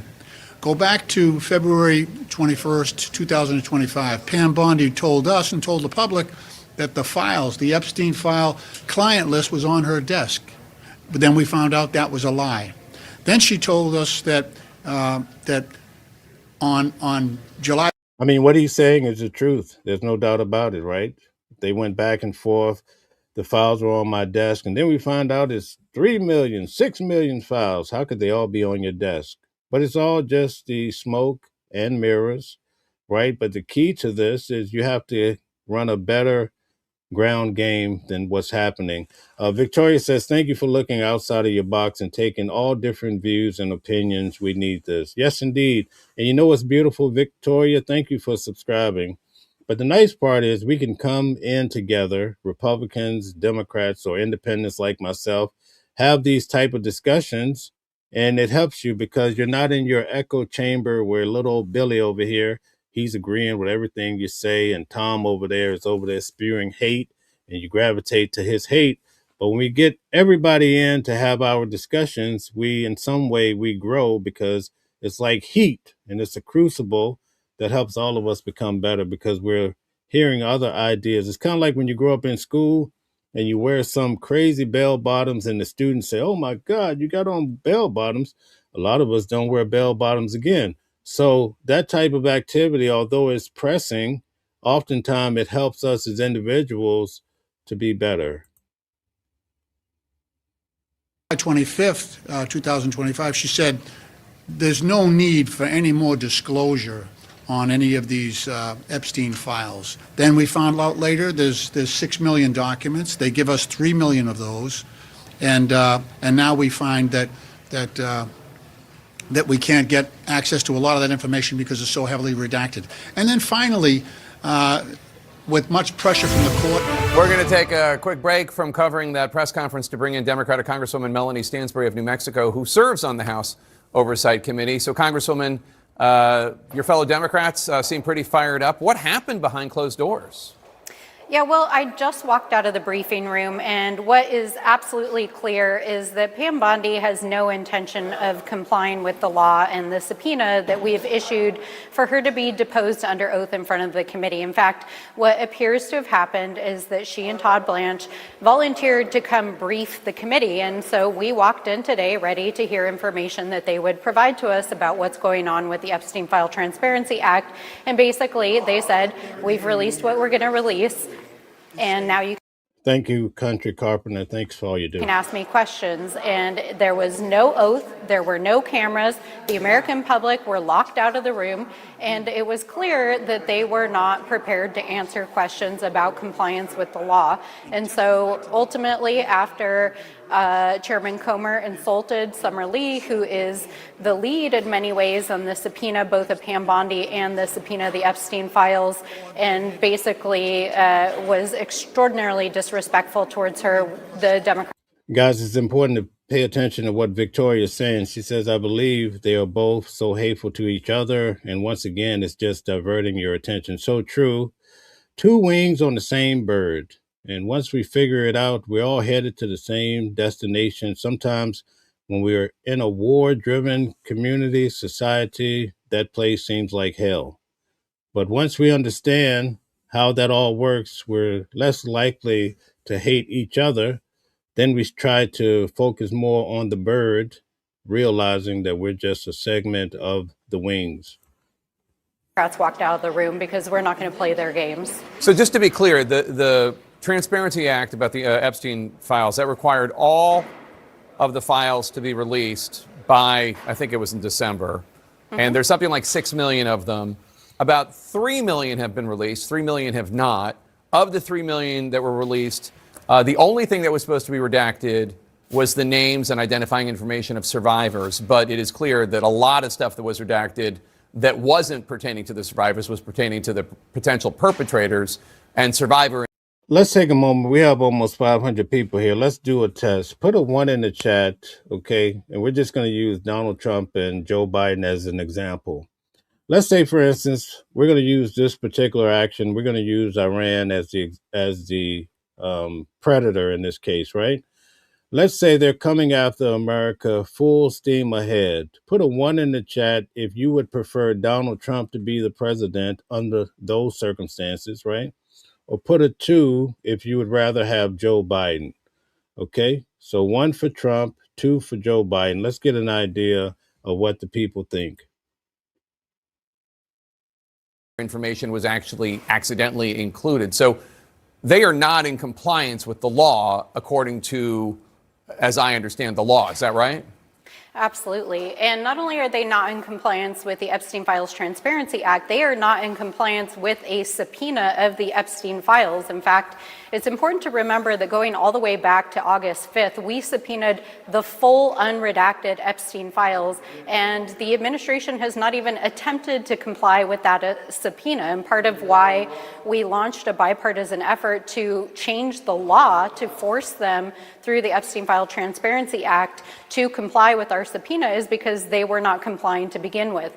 Then they missed the deadline, the over-redacted, and Todd Blanche himself said today that basically they've released everything they're going to release. Well, that is not compliance with the law. In addition to that, I think what we were all shocked by today is that Pam Bondy was asked multiple times by my colleagues if she would comply with the subpoena for her own deposition under oath, and she refused to answer yes. So I think we can say very squarely that the cover-up continues. So, Congresswoman, I believe we're here today because I think it was 4 or 5 Republicans on the Oversight Committee joined with all the Democrats to force Pam Bondy to come before the committee. Do the Republicans on the committee who joined you for that, are they with you in terms of the outrage you're obviously feeling? Okay, so it appears that Donald Trump won that one, okay? So I thought about it. Maybe Kamala would have been a better number 2. So let's switch it up now. So let's stop the original vote. Let's end that. Let's knock that one right out, okay? So now we're going to start the next one. It seems that most people felt like Trump would have been better if war was imminent with Iran coming on American soil, okay? So now we're going to do 1 for Trump, 2 for Kamala Harris. Let's see. If Iran, some other country, Russia, China is coming after our heads, who would you rather be the president? Let's see what you say. 1 for Trump, 2 for Kamala Harris. Thank you. Or Kamala Harris, whichever way it is.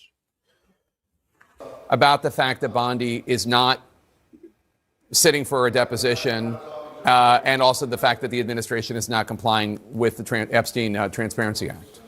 Well, I'll note that the subpoena for Pam Bondy to appear under oath was actually issued by Nancy Mace, who is a Republican from South Carolina.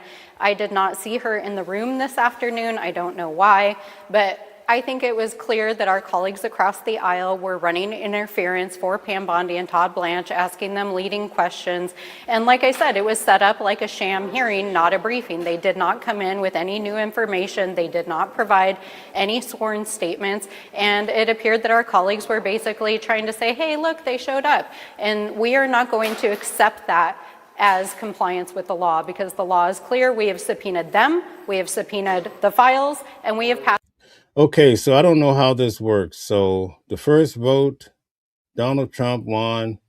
The second vote, Kamala Harris. Now I'm stumped. I don't know how that worked for the same crowd, same audience. So, wow, I'll have to really consider that one. So Kamala won, and a lot of people are bracing for her to run again as president, right? So that's quite intriguing, I must say. Passed a bipartisan Transparency Act, which the president signed himself, and they have not complied with the law. How do you reconcile that before you go? How do you reconcile the fact that Republicans overwhelmingly voted for the Transparency Act? The Senate Yeah, that's right, Ron. That's crazy. Like, how did that happen? But I'm not fussing about it, but I just find it intriguing. Country Carpenter says intelligence. All right. Okay. Tori Rice says, I'm double tapping for like. It's not working. Okay. So try to just go over in the top corner on the cell phone, I believe, and just click the like button. Sometimes you have to pull the screen down a bit or what have you. They make it so complicated depending on what device you're on. But thank you for all the likes, share, subscribe. Thank you. Turn on your notifications. We do this every day at noon Eastern Standard Time. Tune back in tomorrow night, too, at 7 p.m. We'll have criminal defense attorney Calvin Johnson on, too. Tonight, if all is favorable, I'll try to do a deep dive.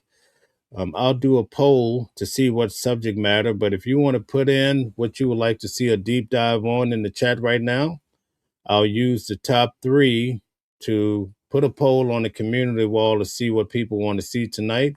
And I'll go and do a deep dive and break it down for you. So now we're going to look at this situation with ICE. This man that worked along with the United States of America, he was picked up by ICE in the United States and he died. It's a sad story. I want to share it with you guys and see what you have to say about it. It's quite sad. A CBS News investigation has uncovered new details about the death of a migrant from Afghanistan in ICE custody this past weekend. Mohammed Nazir Pakhtawal is the 12th person this year to die while being detained by federal immigration officials. CBS News immigration correspondent Camila Montoya Galvez spoke with his family.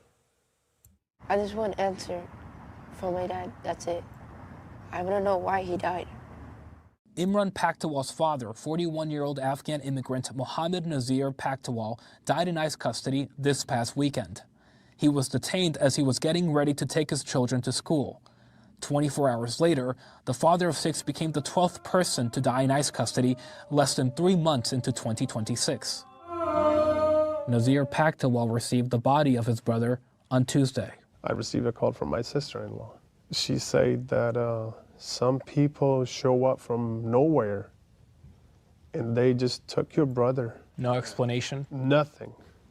ICE says Pakhtawal was detained after 2 arrests by local authorities on fraud and theft charges. He was not convicted. His brother points to a decade of service in the Afghan military, fighting alongside U.S. forces before being evacuated to the U.S. in 2021. These are the people that my brother was working. American soldiers. American soldiers in Afghanistan. That's your brother. Oh my goodness. Did Sassy Mo say that Trump is out on bail? He's the president while he's out on bail. Oh my God. Right there. This is my brother. This is his badge. It is still unclear exactly what happened after Pakhtawal was detained. I received a call. They told me, we arrested your brother and he wants to talk to you. What did he tell you? He said, Nasir, I don't know where am I right now, and I'm not feeling well. What do you think happened? That's my question. Why is he dead? Is there anybody in the chat that feels sorry for this event, or do you feel like ICE, a lot of people say that ICE must go, right? But then some people say, no, we need ICE because we have so many undocumented illegal immigrants in the country, all right? So we're going to do our final poll for today. Put a 1 in the chat if you want ICE to be gone.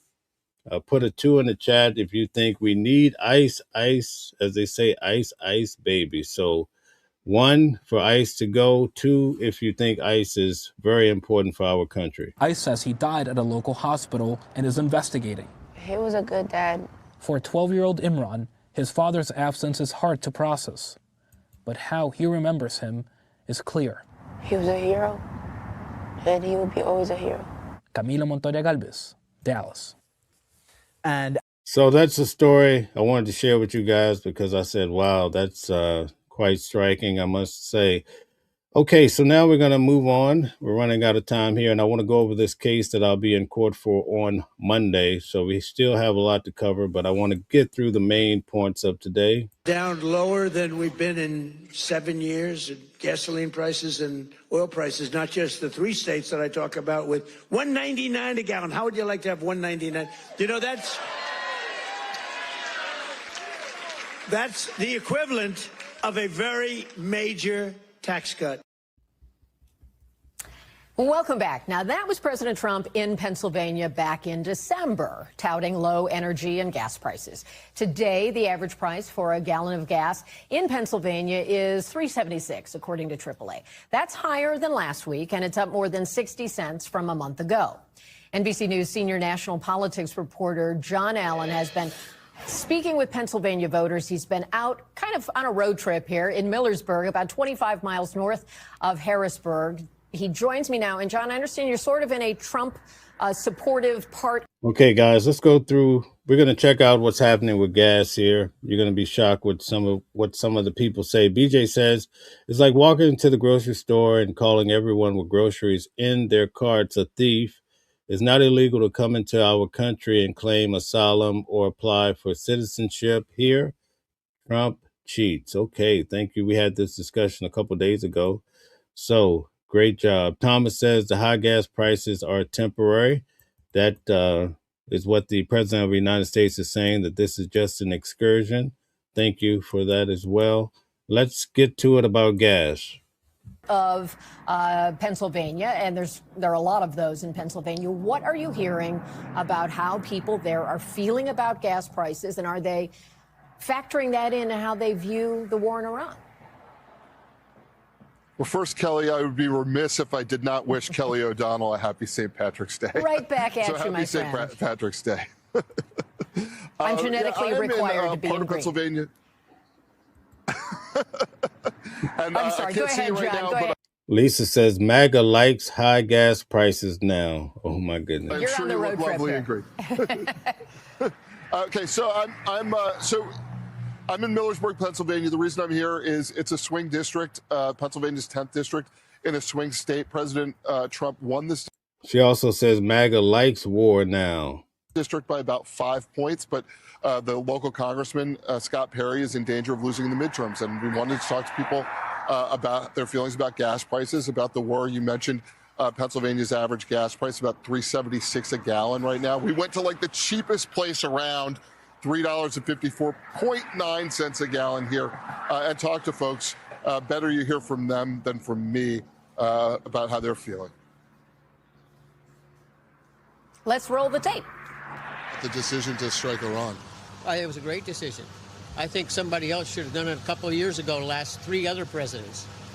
Are you willing to pay higher prices at the pump if that's the cost? Yeah, I'm willing to pay a little more, yeah. What do you think about the war? I think he's doing the right thing. You know, in the long run, it's going to help us out because if they get nuclear weapons, we might not even be here in a couple of years. So I think he's doing a good job. Is it worth the rise in the price of gas? Oh, yeah, I think so. What do you think about the U.S. decision to go into Iran? I think we got So this lady is part of MAGA. to do what we got to do to keep this country safe. So, and if it means paying a little bit more in gas right now to keep everybody safe, then that's what we got to do. And eventually they'll come back down. And Kelly, most of the people we talked to were supportive of the war and willing to pay the higher gas prices for the war. Some of them because they believe in the goals of the war, others because they trust President Trump. But not everybody felt that way, and not everybody's excited about Trump here, and not everybody's planning to vote for Republicans in the midterms who supported Trump. Let's take a listen to one more woman who we spoke with. If you could say something to President Trump, and he was going to hear you right now. Now, she's a Trump supporter. Let's see what she has to say. Now, what would it be? You're a worthless pile of And you voted for him how many times? 3 times. That was my bad. Apparently, She voted for the president 3 times. I'm an idiot. So not Well, lots of everyone is personality thrilled with there, President Trump, John. as you Lots heard. of Wait a minute, personality. I want to hear what she said one more time. Woman who we spoke with. If you could say something to President Trump, and he was going to hear you right now, what would it be? You're a worthless pile of And you voted for him how many times? 3 times. That was my bad. Apparently, I'm an idiot. So not Well, lots of everyone is thrilled with personality there, President Trump, John. as you Lots heard, of Kelly. personality. Yes. right? Not everyone's thrilled with him. That was a voter who voted for him 3 times. She went on to talk about the gas prices. She went on to talk about the war, about not supporting. Man, that's rough, brothers. That's rough. The idea of us, basically going around the world. So a lot to process there. But this is going to be the real pressure test for President Trump and Republicans in the midterms, is how many of the people who voted for him are A, sticking with Republicans, and B, going to show up in the midterms. And I think that's still an open question here, just several months out from those midterms, Kelly. Nothing. All right, guys. So here, I hate is a strong word. I regret to show this next video because it seems that when a lot of individuals get into office, they get hit with these SA allegations, can't keep their hands to themselves or what have you.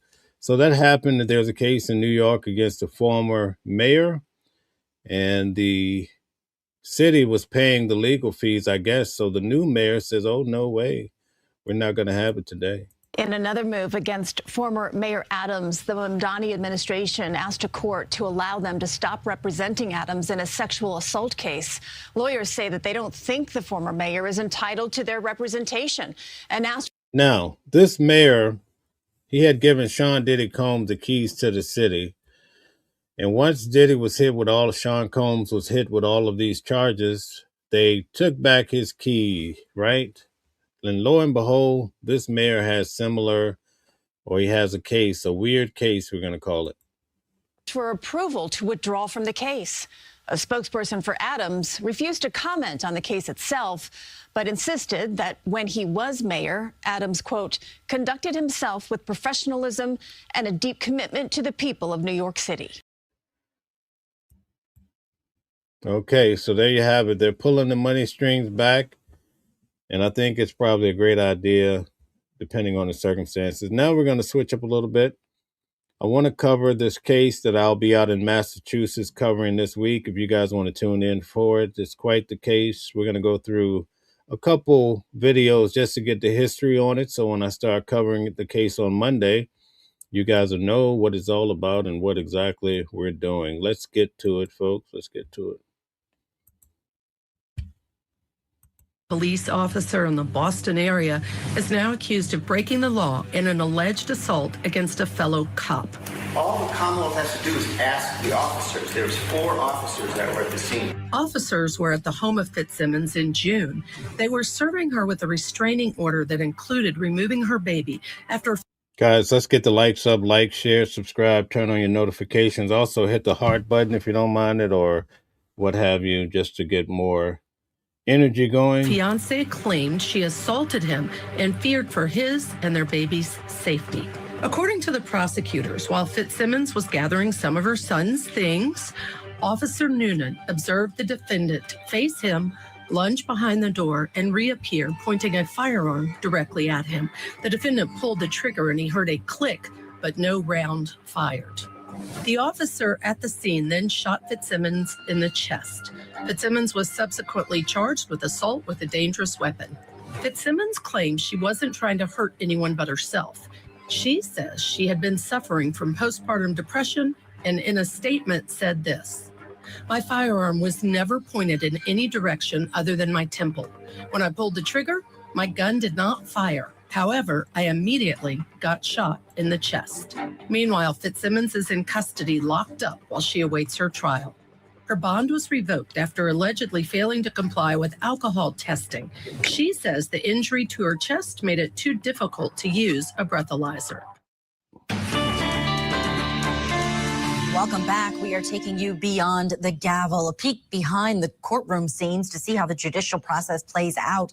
And in Massachusetts, Kelsey Fitzsimmons was back in court today, where a date has been set for the custody battle assault trial, March 23rd, So on Monday, I'll be in the courtroom and reporting on this case. If you guys want to tune in this week, it should be a case. The judge is no jury for this case, so I imagine maybe 2 days, 3 days tops that I'll be in Massachusetts, but definitely will be covering this. 26 is when we expect this to go in front of a jury. She's out on bail now. Last month, a judge ruled that Fitzsimmons could be released pending trial after her attorney told the court she was now able to comply with alcohol testing. And before that, she was held in jail without bond for more than 100 days. A lot of issues being talked about on a case like this one. So let's talk about it with our power panel, bringing back in Molly Palmer, David Schnipper, and Amelia Ravello. Amelia, I want to start with you on this one. Tell me what's your initial opinion of this one, starting with the shooting. I mean, she's being served with documents and they want to take her child. And her reaction is, she says, to hold the gun to her own head, but they say she was firing in a way that was threatening. Whoever's still hitting the hearts, you guys are so amazing. Thank you so much. Thank you. To the officers, and she was shot in the chest. Yes, I mean, obviously her mental state is going to be extremely important in this case as well. Apparently she has been suffering from postpartum depression, so definitely they're going to need to put on some kind of medical expert to testify as to that and how it could have given her PTSD and would have prompted her to act like that in a stressful situation. I also think that it's a unique situation where they basically denied her bond because she wasn't able to comply with alcohol testing. I mean, that just seems like a very unreasonable situation. She was literally shot in the chest because of this. And if there's ever a reason to deviate from standard bond, I mean, I would think it would be that. She wasn't able to use the breathalyzer to blow into the breathalyzer because of her deflated lung. So I'm not too sure why there wasn't an alternative solution here. She could have done mandatory drug testing once a week through blood. I think it was a little bit unreasonable of the prosecution and also for the court. Oh, yeah, we're going to talk more about that bond and those conditions and just. Thank you, Cameron, for subscribing to the channel. It means a lot. Thank you very much. I look forward to seeing you. Just a moment, Molly, I want to go back to the actual shooting of this officer in a situation where there were multiple officers. Is there a conversation to be had about training for officers in a situation like this? Were there factors that maybe more could have been? You guys are going in calling her Psycho Becky. Oh, my. Taken into consideration? I think there's always a conversation to be had when it comes to things like Oh, my goodness. Lisa says Nobel Prize. That is too funny. de-escalation, and somebody who's potentially holding a gun to their own head, suffering from postpartum depression. I mean, unfortunately, this has become more and more common when it comes to police interactions. And yes, it's incredibly difficult to be a law enforcement officer. She was one herself. Wildy, as a paralegal, definitely lock in with us. Send me an email. We really need a good paralegal on deck. Thank you. But the reality is there has to be some sort of recognition that somebody is in extreme psychological distress on a level that can avoid a tragedy like this happening. And it's always difficult. This is a crazy story. I can't wait to go check it out in court and tell you what's happening. Also, this week I'll be in court on the 26th with Nicolas Maduro, so tune in Thursday for that as well. Hit the like button, guys. Let's get the likes up, share, subscribe. Thank you. To see and to hear a scenario wherein perhaps a little more training could have made all the difference in the world. Yeah, agreed. David, what do you think about the shooting itself and whether or not anyone else should be looked at when it comes to this? Because, of course, they're saying that she was the one who's at fault. I mean, this is just bizarre. I mean, first of all, she needs a lot of help, right? She needs a lot of help. She's very disturbed, postpartum, whatever psychologicalness is going on.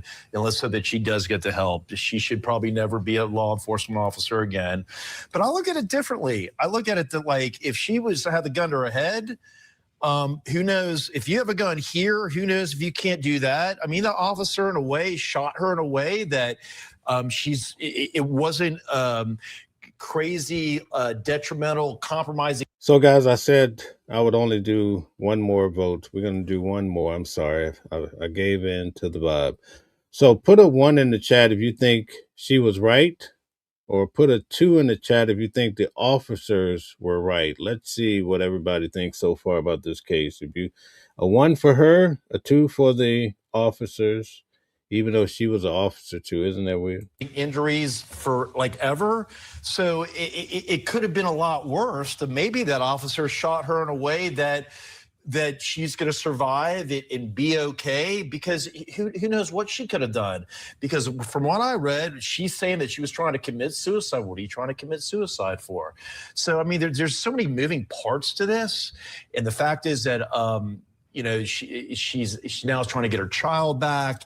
The state isn't allowing that. I mean, she needs a lot of help. I think that's probably what we all can agree on. Yeah, Amelia's shaking her head along Hey, pretty things, I'm with you. with that. Amelia, what's your take on the custody part of this?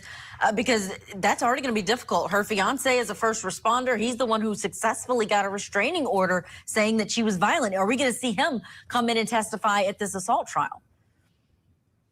Oh, I'm sure he's going to come in and testify, obviously. And I think that any court would be persuaded to essentially get rid of or revoke her custody completely after something like this. I mean, having a criminal allegation to this magnitude is a very serious offense, and I do not see the court allowing her to have custody after this. Maybe not forever, but in the interim, definitely it's going to affect her custody case. The court is probably going to, if the court does allow her to have visitation with her child, it's definitely going to be some kind of supervised visits, maybe even at the police station or at a neutral place where she can be supervised. Molly, last 30 seconds. She's out on bond now. Yeah, finally. I mean, it's always frustrating to see like really onerous bond conditions that, you know, maybe your client can't afford, that they just can't comply. Yeah, so this is a strange one, just to say the least. I'm not sure exactly how to take this one. This is a difficult one, but we're going to keep looking at it a little bit more here to see what else we can discover in regards to this case. So let's keep moving. Let's check it out. Let's go now to another NBC 10 Boston exclusive tonight, as we are hearing from the former fiance of Kelsey Fitzsimmons, the North Andover police officer who was shot by a fellow officer. Fitzsimmons contends her fiance broke into her house days later to steal evidence in their ongoing child custody case. NBC 10's Robert Golston brings us the exclusive one-on-one. Kelsey Fitzsimmons' estranged fiancé, Justin Alayan, sat down with NBC 10 Boston to share his side of the story. He did not want the interview recorded. He admits this is him with 3 others, forcing the door open to the home where he lived with Fitzsimmons until they're falling out. Alayan and his attorney shared documents they say prove he still lived there, and he told us, "I had every legal right to get into my own home, to get my belongings, and more importantly, my son's belongings." He has no rights to that house whatsoever. Fitzsimmons' attorney Tim Bradle says when Alayan requested the restraining orders days earlier, he signed an affidavit that said he no longer lived there and lied to the officer when he asked for an escort. He says that he still lives there. Completely contradicts what he already swore to the probate court judge, family court judge, to get the restraining order. Bradle argued Alayan is not being charged because the DA needs him to testify against Fitzsimmons in the criminal case. He is on the witness list for Fitzsimmons' criminal case, but not a key witness. He might be a background witness. He heard the shots, but as far as what happened in the bedroom, he has no idea. Alayan told us he did not touch any of Fitzsimmons' stuff on the day in question, and he said he even called police when the alarm went off. He also told her father that day, "I tried to do everything to help your daughter." Fitzsimmons' criminal case will be back in court on Thursday, with the trial scheduled to start on March 23rd. In Lexington, Robert Goulston, NBC 10 Boston. And be sure to stay with us. All right, so I'll be covering this. It's quite strange. You know, seeing a lot of moving parts with this case. Also, it seemed like she was having some mental issues, I must say, but we're going to try to figure it all out. We're going to keep moving here and see one more video in regards to try to understand the history of this case. Let's get to this one too. North Andover police officer Kelsey Fitzsimmons, accused of waving a gun at her colleagues, today waived her right to a jury trial. So instead, her case will be decided by a judge. I made a good decision with. So definitely, guys, come back on Monday. Support me with this case. It's quite the drive, but I'm going to do it. We're going to see what's happening. I chose the judge to be the fact finder of the case, and I think that just makes the most sense in my case. Fitzsimmons is charged with assault with a dangerous weapon. Prosecutors say officers were serving her a restraining order when Fitzsimmons pulled out her service weapon and pointed it at a fellow officer, who then fired in self-defense. Fitzsimmons says she never pointed the gun at the officers. WBZ legal analyst Jennifer Roman laid out how this decision for a bench trial will affect the case. procedurally, bench trials go faster because you don't need to take the time to impanel a jury, which in a case like this, it's gotten a lot of publicity. The impanelment time alone could be several days. I mean, we've seen that. Hey, thank you, Matt. Thanks for subscribing. Nice to have you. Shout out to you. Most recently with other cases like Karen Reed's case, for example. So on the one hand, this will make the case go much faster. The other strategy consideration here is that her and her defense team clearly think that a judge will be more understanding, perhaps even sympathetic to the theories of the case that they're putting forward, as opposed to a jury who may not be as understanding or sympathetic of the issues that they're going to be raising and the theories they're going to be raising. And because it won't take time to find a jury, Fitzsimmons' trial is expected to begin on Monday. Okay, we'll be there in full effect, bringing you the highlights of this particular case and so much more. So, a lot of people are new here today. I just want to give you guys a quick run through of what to expect. Here at Watching the World on the day today, we have people here that are Republican, that are Democrat, independents, right? A lot of us, we just try to follow the facts.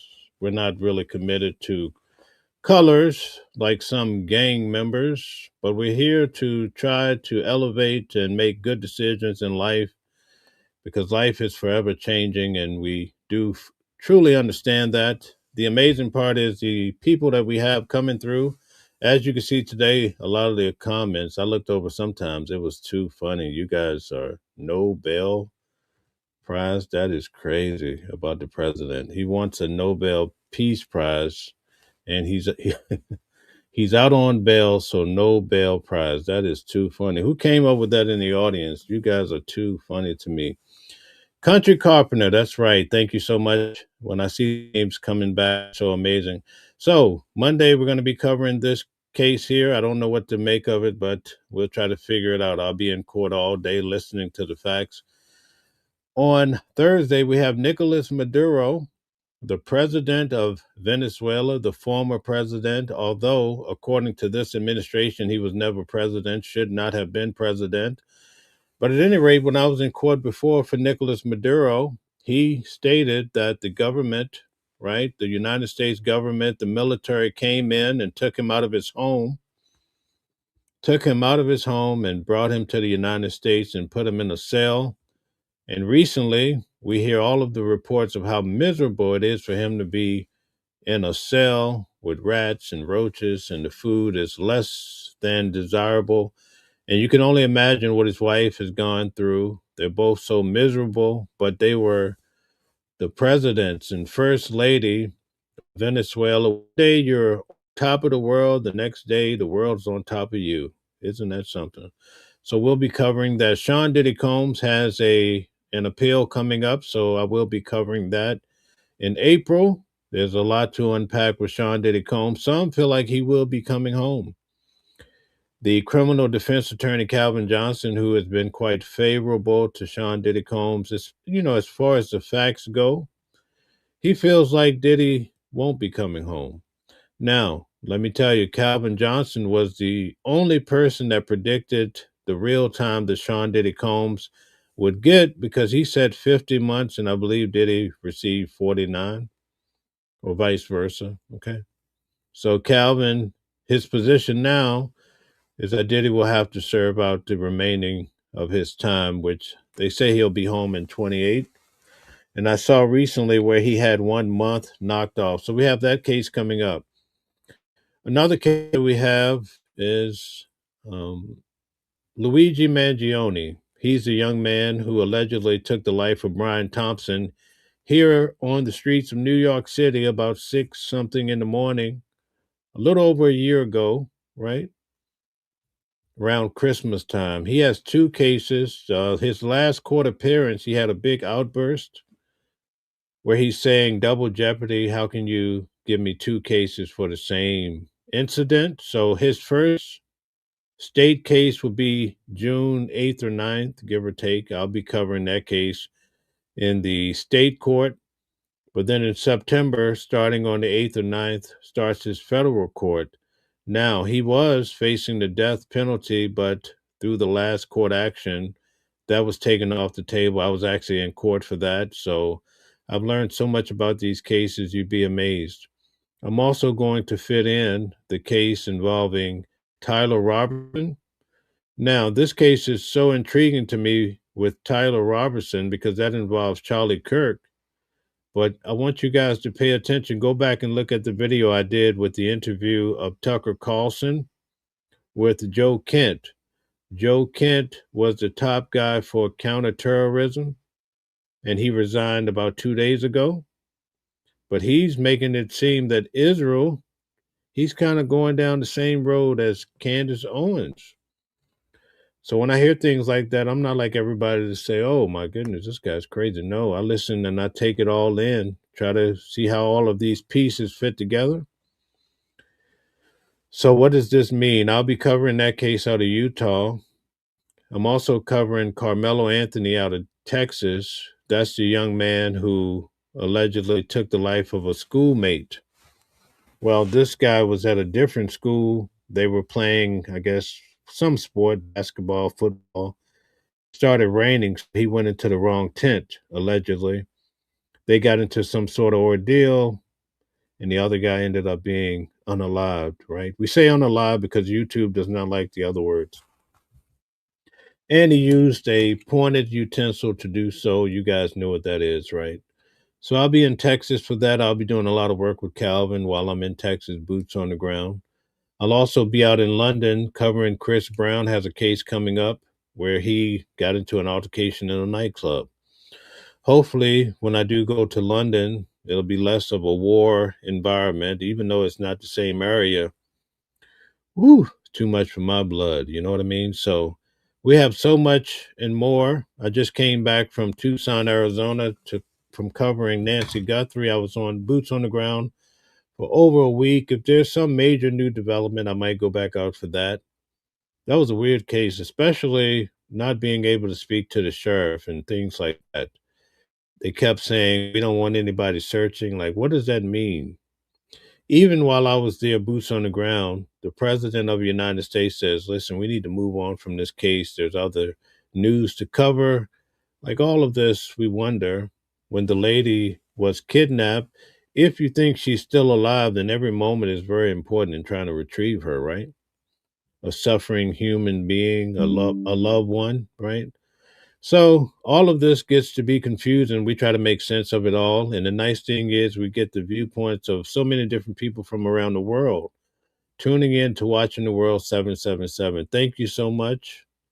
It's your comments, it's your likes, it's your shares. All of that helps to push the channel so that we can keep doing what we do. We do so trying to obey and work along with the rules of YouTube because we know that could be a big problem. But thank you so much. All the familiarness coming through, all the moderators and so forth. We've had a great show. We spent 2 hours today, which is quite some time. I hope you guys enjoy the rest of your day. It's been marvelous to have you here. Country Carpenter says, Mel, have a good day. J-Cat says, bye, Mel. Thanks for all you do. You guys are so amazing. It's nice to be able to look into the chat and recognize those names, knowing that we have solid people that tune in for their reason. And I imagine that that's a good reason. We see our moderators like Lisa. Thank you. Bye to you, Lisa. Matt, Sassy Mo's in the building. Thank you. Thank you, Matt. Thanks for subscribing to the channel. Thank you so much. Monday I'll be in court, so there won't be any news at noon. But I will be live streaming to give you some updates about this case that we just introduced to you today. Nancy Guthrie, I will be covering a little bit here and there. But, you know, I think we've hit this weird point in that case where I don't even think the authorities know what happened to her. It almost seemed like someone did this at such a high level, and that's the reason why. Like this was some top secret mission. Like how would they not have a clue if it was just Joe Smo from down the road? But you never know. Maybe he got lucky. We don't know. But something is strange, awfully strange about this case. And we will keep bringing you any new breaking developments. Thank you so much. Thank you, Purple Groovy. Nice to see you. Carlos, okay, M. Motley. Always a pleasure to have you here. Thank you so much. And Wildy, thank you for being here today. We have a paralegal. It would be nice to have you, somebody that knows about those important papers and about these cases. It takes a lot to navigate these cases in court. And sometimes when the case is going on, would you believe just to print out papers in court, sometimes they want $2, $7, $8 a page. What is going on? I noticed with Sean Diddy Combs, they wanted so much per page. Man, that'll break the rich man, right? But at any rate, thank you so much. Have a great day. Be well. Whatever you're doing today, do it with your best. Make sure you're paying attention to yourself and to your safety, because typically people that go missing, or every day we have vile things happening to people, I imagine that most of those people feel like nothing would happen to them either. Okay, so we have to stay alert. We're so busy on our phones, swiping and chatting, texting while driving, doing all these things that it's so easy for someone to take advantage of you if you're not focused and you're just letting life consume you with all of the things that this world has to offer. And so be wise and be well. Thank you. Thank you. You're far too kind. Thank you for all the support. And thanks for being here with Watching the World 7/7. We cover these important cases. We try to bring you as much facts as possible. We also try to have a measure of truth, not just making up stories just to get a click or a like. We want you to be able to walk away and feel like someone told you the closest to the truth as we can. Thank you. Thank you. Have a great day. Different voices, but the same song. Living a world where we all belong. Kindness leading the way, breaking the chains. In the symphony of love, the thing remains. Embracing diversity, brighter days in sight. Watching the world sharing love and light. Hearts beating as one in our peaceful flight. Colors of harmony, painted